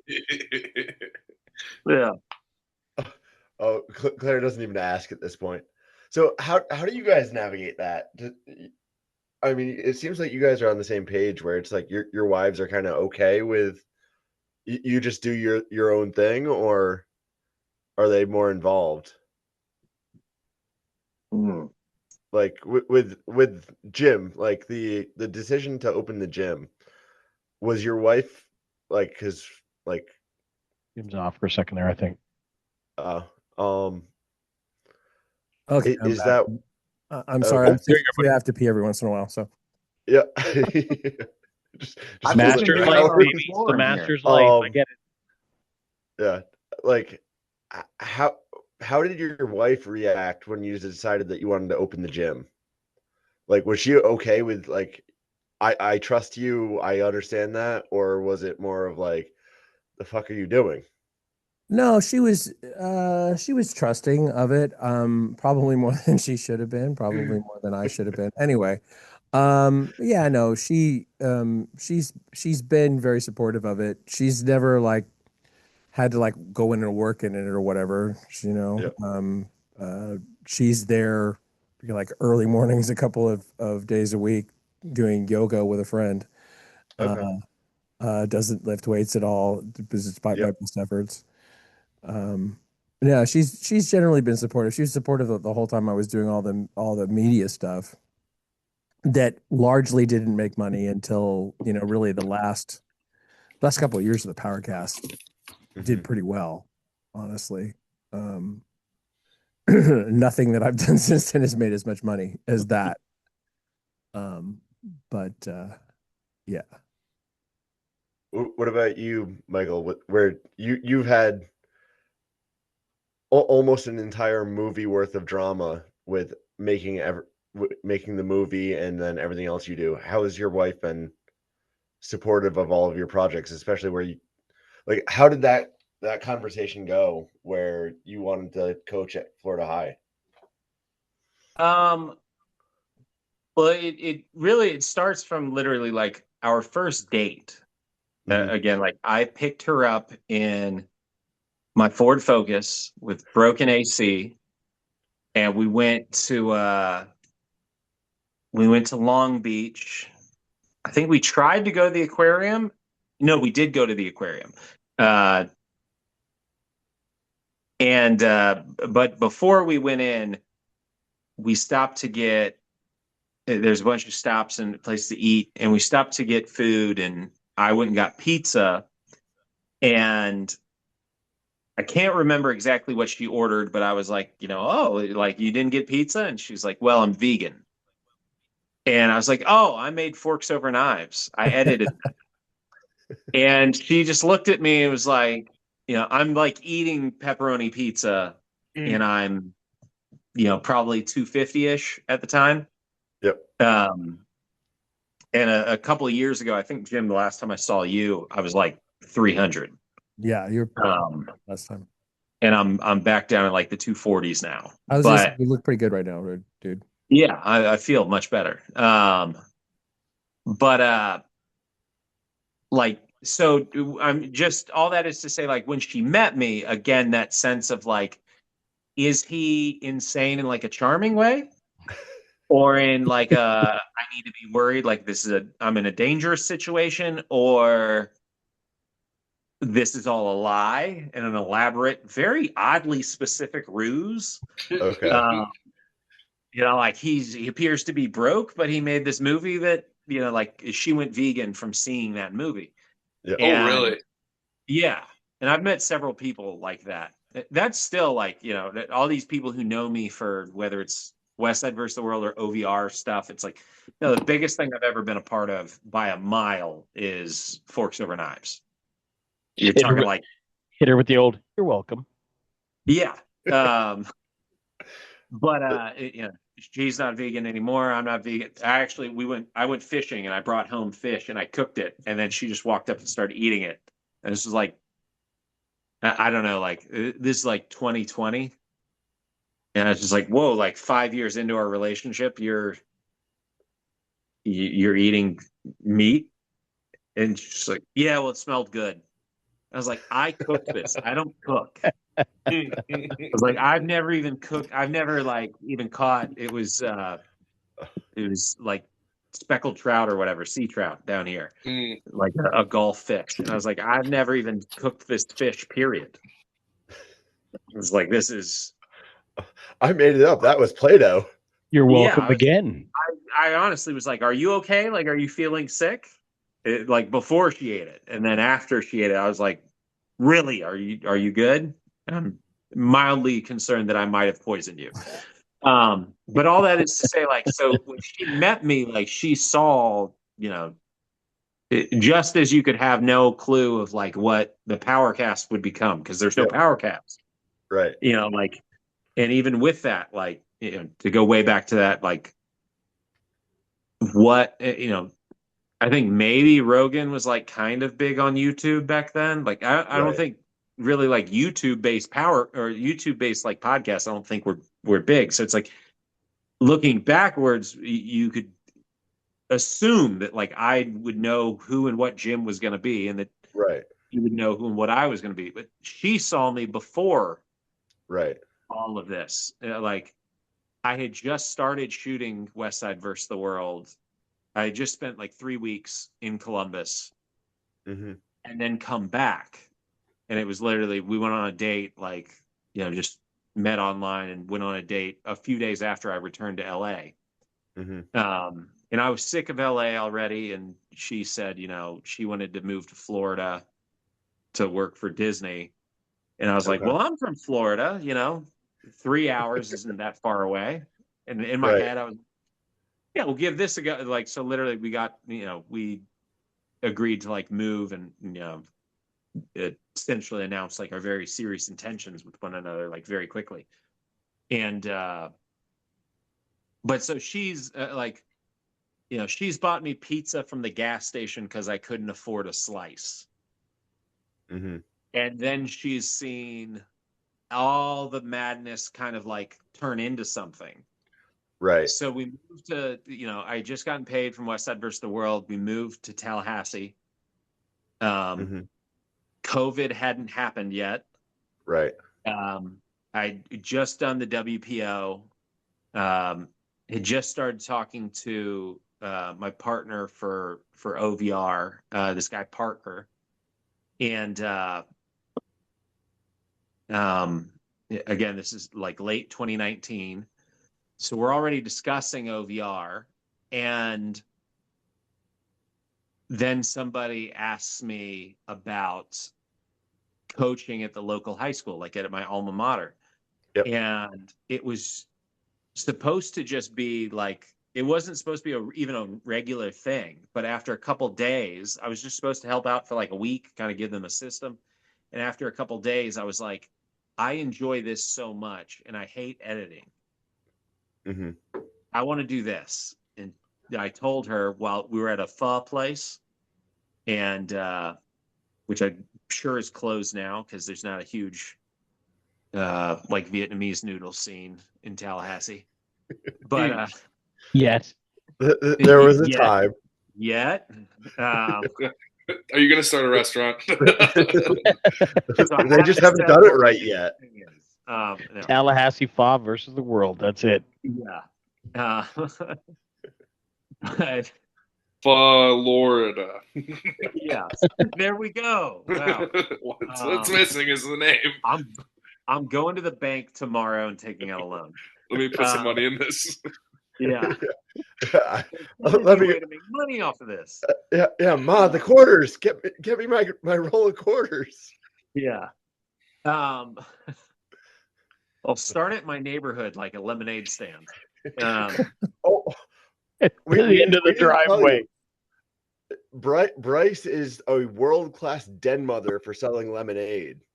Oh, okay, at the meet. So we can explore like a franchise model. I'll present you some licensing options. Give me your info at the end of this, and we'll get you set I'll up. give it right now. Everyone can have it. Yeah, I don't care. Our franchisee model, it's very affordable. You're just gonna send all of your money to me should you make any. We're going Quiznos with this. Yeah. But yes, I went to my wife and it's like, I think I want to coach. And this literally like, less than a weekend. And she's just like, okay. And I was like, I kind of like, so this guy that I started talking to, I have this like pitch for basically an athletic equipment company. And, there's a lot of people are making like jump mats and stuff, and they're terrible. And I've got these lasers and they're terrible. I'm like, I've bought all this stuff with the Netflix money. I'm not going to tell you how much it costs, but it's all terrible. Anyways, I think there's an opening here. So now all we got to do is convince this guy to give me money, and then we got to go find an engineer. And she was like, you know what? This sounds less crazy than you're going to make a powerlifting documentary. But we bought a house. So whatever, like just the rent's got to get, or the mortgage has to get paid. And so I start, so she's like, so the school's going to pay you? And I was like, no, it's a public school in Florida. They don't have money. And I was like, that's why I got to start the athletic company. And she's just obviously. Like, yeah. She's like, none of your schemes are ever like straightforward. I was like, no, they're all predicated off of a thing that makes no money, becoming a mechanism to get into a community where then I sell another thing that everyone wants. Right. Just provide value. Yeah. And and she's like, so the coaching is to make money. And I was like, the coaching is because I want to coach. She's like, but the coaching doesn't pay you. I was like, no. It's like, that's the genius of it. But it's worth money to coach. I was like, yes. I was like, what I know how to do, and the number of people who want to know how to do it, there's the market. She's like, but that's not what you're going to sell them. I was like, no, I'm going to give them that. She's like, if it works, it works. And, she's like, I divorce attorneys exist, right? Like, like, and I was like, I get it. We weren't even married at the time. Like, well, and so to clarify, I'm asking you this because I'm still working as an auditor because my wife is also an accountant and doesn't have. I'm not dumb enough to actually do that. Uh-huh. I think what I'm taking from this is swing for the rafters at the start. So as she said, it's not as bad as making a powerlifting documentary. Or maybe never run the numbers. Yeah, just swing for the rafters from the start. Everything else is like, well, it couldn't be any worse, eh? Right. So first, you're going to need to make some inroads with the Mexican cartel. Okay, I'm writing this down. Already done. Anyways, let's go to step B. Yeah. When do I pretend to be a different filmmaker? Yeah. Or a filmmaker. Where is the giraffe? Looks similar. Maybe I'm thinking Scandinavian. Yeah. Okay. You know. Yeah. You're gonna need to buy a hyper regionally specific dog. Okay. Or maybe a cat breed might do in a pinch, but it's not going to have the same. Walrus. So Bryce, I got you. I got a Samoyed. It's a Russian dog. You're fine. Okay, good. She's 12 years old and she's. I filmed a bunch of IKEA commercials. I'm just getting a wolf. I'm gonna go fucking easy right from the start. So Mexican drugs and a wolf, done. Yeah. But I don't know. I think part of it too is just she saw how happy I was coaching. That's probably the easiest part. That makes sense. She likes generally she likes when I'm like passionate, and like that's another thing is that the coaching has, like it's almost like each kid is a movie. Yep. And like the like satisfaction and fulfillment comes so much faster. Mm-hmm. And there's, it's almost like a diversified portfolio of interests because I got a lot of kids in front of me. Yep. Right. So, if one turns out to, I don't know, get expelled or something like, well, I got, eggs in other baskets. Oh, no, I'm full sending on. I have the one girl that's 14 that was the slowest kid on our team. And we have 3 more years to teach her how to pole vault. Yeah. Conveniently, I have pole vault mats in my backyard, so it's fine. Yeah. Well, there, you can also, kind of like wag the dog in that way where like you make bizarre and extravagant purchases, which then need to be justified. Right. So I only spent $5.38 on my pole vault mat. It cost $500 for the U-Haul to pick them up in New Jersey. Right. But you had to do that because you owned the mats. Right. And if you win pole vault mats in an auction, like they're only $5. You have to pick them up. But the point is they're your responsibility at that point. Yep. Right. Steve. And so you've got to be a reasonable, citizen and sort of like you've got to be a good steward. You got to be adult. I don't want to litter. Did you see there's pole vault mats for sale in Sioux Falls too, Steve? Did Paul send you those? No, he didn't send them to me. It's like $3,000, but me and Paul were like, it's like $2,000 or $3,000, and me and Paul were like, we need to do this to be like Steve. If he didn't send them, he probably already bought them himself. No. There is somebody who lives near me. So I haven't worked with any pole vaulters. Yep. But there is like this. There's somebody who had like a house out in the woods, and they built a sort of like, it's like 3 walls and a roof. It's like almost looks like a lean-to type deal. It's just open. So it's semi-shaded from the elements. And then they built a raised runway out in front of it and a pole vault, like brought in pole vault mats. So they have a nice pole vault runway and mat set up next to a like semi-covered structure that has a small weight room. And it's like just across from they had lots of land. And so it's across from just sort of like maybe a 1 acre field from their house. And not many people compete in pole vault. Right. So none of the schools have pole vaulting. Oh, really? There's a guy who does kicking coach the same way here locally.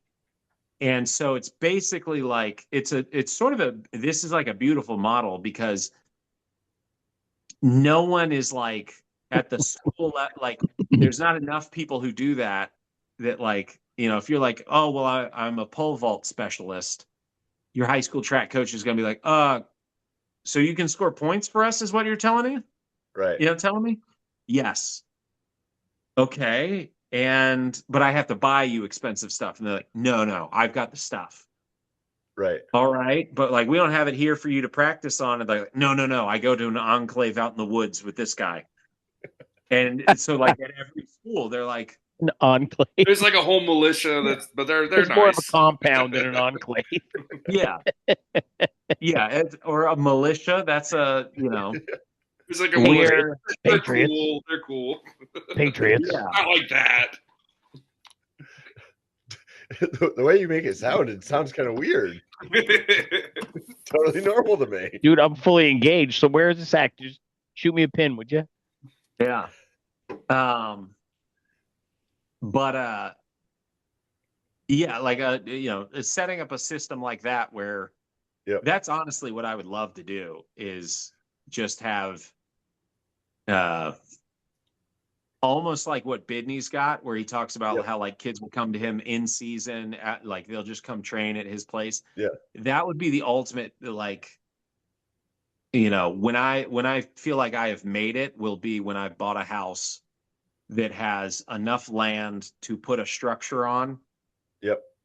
And where then I'll be like, I'm not training kids at the school or whatever. I'm just training kids there.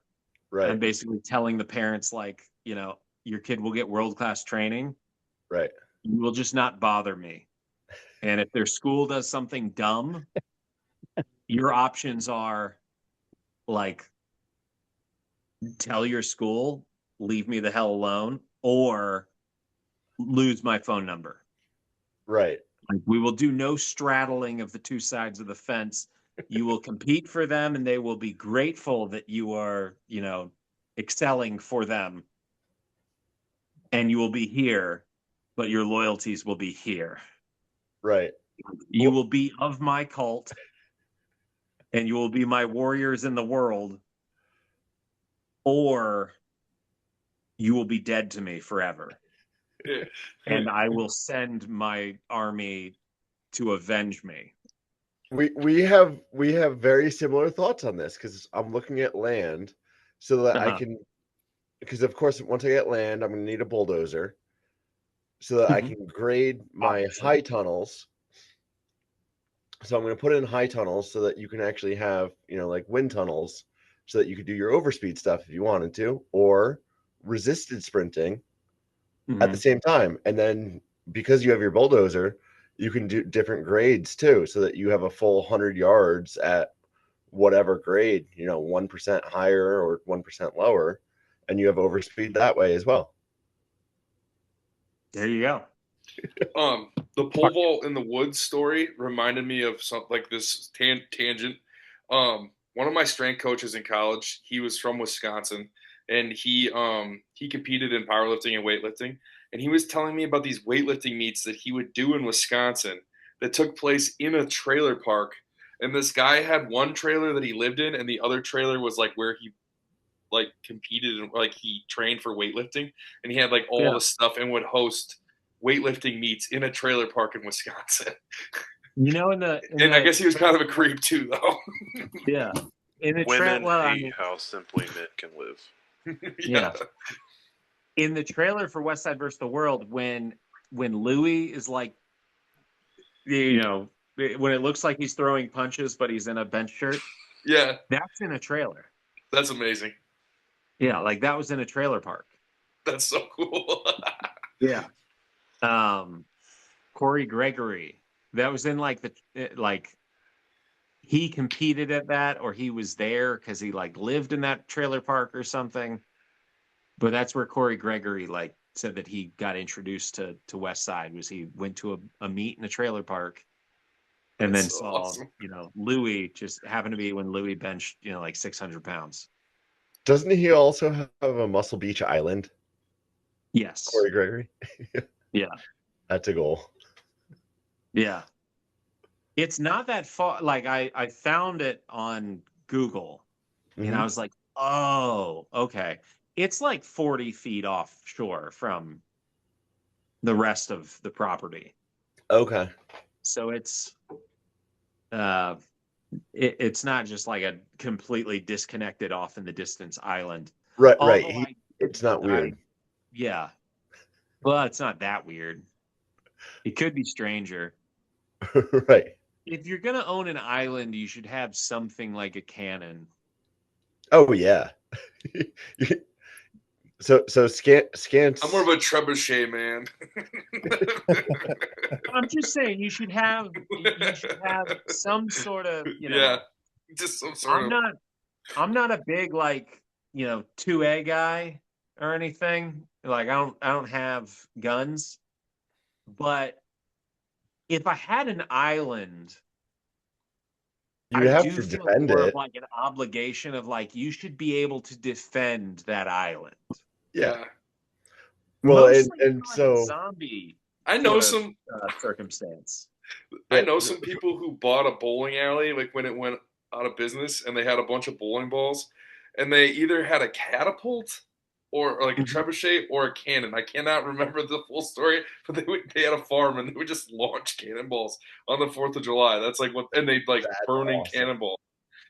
Yeah, burning bowling balls. I mean, yeah. Oh, so My dad used to tell me stories about there's a lake on the north side of Tallahassee where he knew somebody who owned a series of islands, and they had goats and a cannon, and the guy would get drunk and launch the cannon off. It's not a big enough lake that you could or should be doing that. And like in Florida, all of our lakes are like I could walk through the lake and the water would be like, only here at like the deepest. So it's a swamp, but it's like an open plain of swamp. Yeah.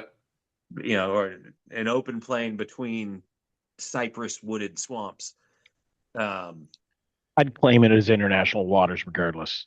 Yeah. I also there's several places in North Florida like where you get outside of Tallahassee and there are like they're sort of like family run militias. Oh geez. That where they've got, like I went to a mud bog at one of these places, which just means big ass hole out in the woods where you ruin trucks. Yep. And go on. You have me. They had like a 15-ton truck, like big military thing that this family owned, and when you would come on, they had big signs that said like this is sovereign land. Oh my god. Yeah, and they'd ask you. That's insane. Yeah, and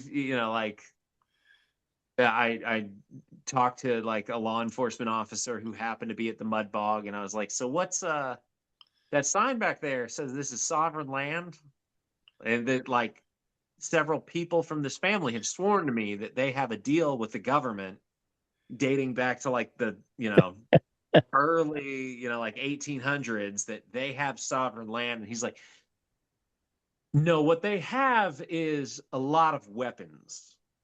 And what we have is an understanding that we don't want to come out here. And he's just like, so we've made it this far where they've never pushed us to the point where we have to show up. Yeah. But they would run their 15-ton truck down the like main street of the road, which would just like destroy the roadway. Oh yeah. So this tiny little town had to like repave the road several times because they would joyride in a 15-ton truck, and they'd be like, where did they get this thing from? Like they had all of this military, like heavy, like Vietnam era military equipment. It was just like, I don't think they should have I don't think there was a proper procurement of this. I found it in the woods. Yeah. For reference, Scance's tank is in the Canadian War Museum right now. You have a tank? Yeah, I used to drive tanks for a living. You have a No, I don't have one. No. Okay. Like his military issued one is in the War Museum. Yeah. Like okay. we haven't gotten it out of the impound yet. Yes. All right. But you can drive it though. Oh, I can drive the living shit out of that thing. Yeah, so we're like halfway there. You just slide me into your compound, and I can take care of the vehicle side of the house. I've got certain skills. There's not many, and they're not very useful. But if you need a guy to drive tanks around your compound, I'm your dude. Yeah. There we go. We all have some kind of quality where I can bring everyone together, and then like Bryce is a nurse. Oh yeah. So like if we get hurt from our if we get hurt, he can put a Band-Aid on us. And give it a little smooch. Just carry us in his fucking large, oversized arms to a place of safety. They're like Hodor with a first aid kit. That's awesome. Exactly. Yeah. And a higher fucking total. Yeah. I just don't even talk about it at work. The ladies just don't understand. Well, that's because they're going to Masters Bench Nationals, and you're not. Yeah. Oh no. How do you only bench 425 then? How do I? Yeah. With my arms, I guess. I just don't push hard enough. I don't know what is the limitation here? There isn't one. I'm just not there yet. I'm 29. Yeah, hurry up, man. I'm hurrying. I've been trying to squat and deadlift this whole time. When I was in high school, I was benching 500 for reps cold. Oh, I haven't done that yet. No, the most I ever got to was just 455. But I realized how to get to 500 and then just never did. If that makes sense. I was listening to you lay it out on the Voodoo Power, and I was like, yeah, that sounds like how you get there. Like the 515 for a triple to a 5-board or 4-board. And then not that, but like that was like your realization of like what it is and like it was I did like 495 to a 4-board for a triple, and then I went down to a 3-board and I did 545 for a triple, and then I went down to a 2-board. Then it got hard. Then it was like 515. Then I went to like a 1-board and it was 475. Jeez. And then, then I went to my chest and it was 455. But it was like, took forever to get from like 385 to 405, and then just like maybe 6 or 9 weeks or something from 405 to 455. It was so fast. Yeah, I gotta and I was like, over here. Oh, I've just been expecting that this would feel harder this whole time. Yeah. Like I've just been telling myself that this is harder than it is. And then I started thinking about Louis saying like, you can walk through walls if you want to. Did he try to? Or was that just like a saying to like make you like understand like you could do it? No, I'm fully convinced that if there was security cam footage in the walls of Westside, like there would have been many just like on those late nights when he wasn't sleeping and he was just there at like 3 a.m. Like I'm sure he went in there, like turned on the lights, and there's probably just him right in front of the wall, closing his eyes and just thinking, and then boom, just over and over again, walk into the wall. Or who knows? He might have gone through. He was astral projecting when he told you that. Actually, he was. He wasn't even actually there. Yeah, it was forced. Dude, the last like ghost. 6 years were all Force Ghost. Force Ghost movie. Yeah. The first time I met Louis walking into Westside, he literally was sitting on a box like Yoda. Just watching like someone just watching someone deadlift, and he's just, talking at a mile a minute, just saying the most just random stuff you're ever going to hear. But it all makes sense in his head, even though like what you're hearing sounds like gibberish. Yeah. Yeah. It's a weird time and place. Yeah. That'll be a thing. I have stories that I can't tell on air about Westside. Yeah. But yeah, I think my favorite thing he ever said was like, and it's in Westside versus the World. It's the reverse hyper commercial. Where he's like, if you want to be a champion, buy one. If you don't want to be a champion, don't buy one. Yeah. Every time I walk past a reverse hyper, I say it. So I say it multiple times a day. Where I'll look at somebody and I'm like, well, if you want to be a champion, you'll buy one. If you don't want to be a champion, then don't buy one. That's awesome. On that note, we could just call it there for the recording. We'll just stay on the line, but all right, we're probably at like almost 3 hours. Right about. That's what I do, man.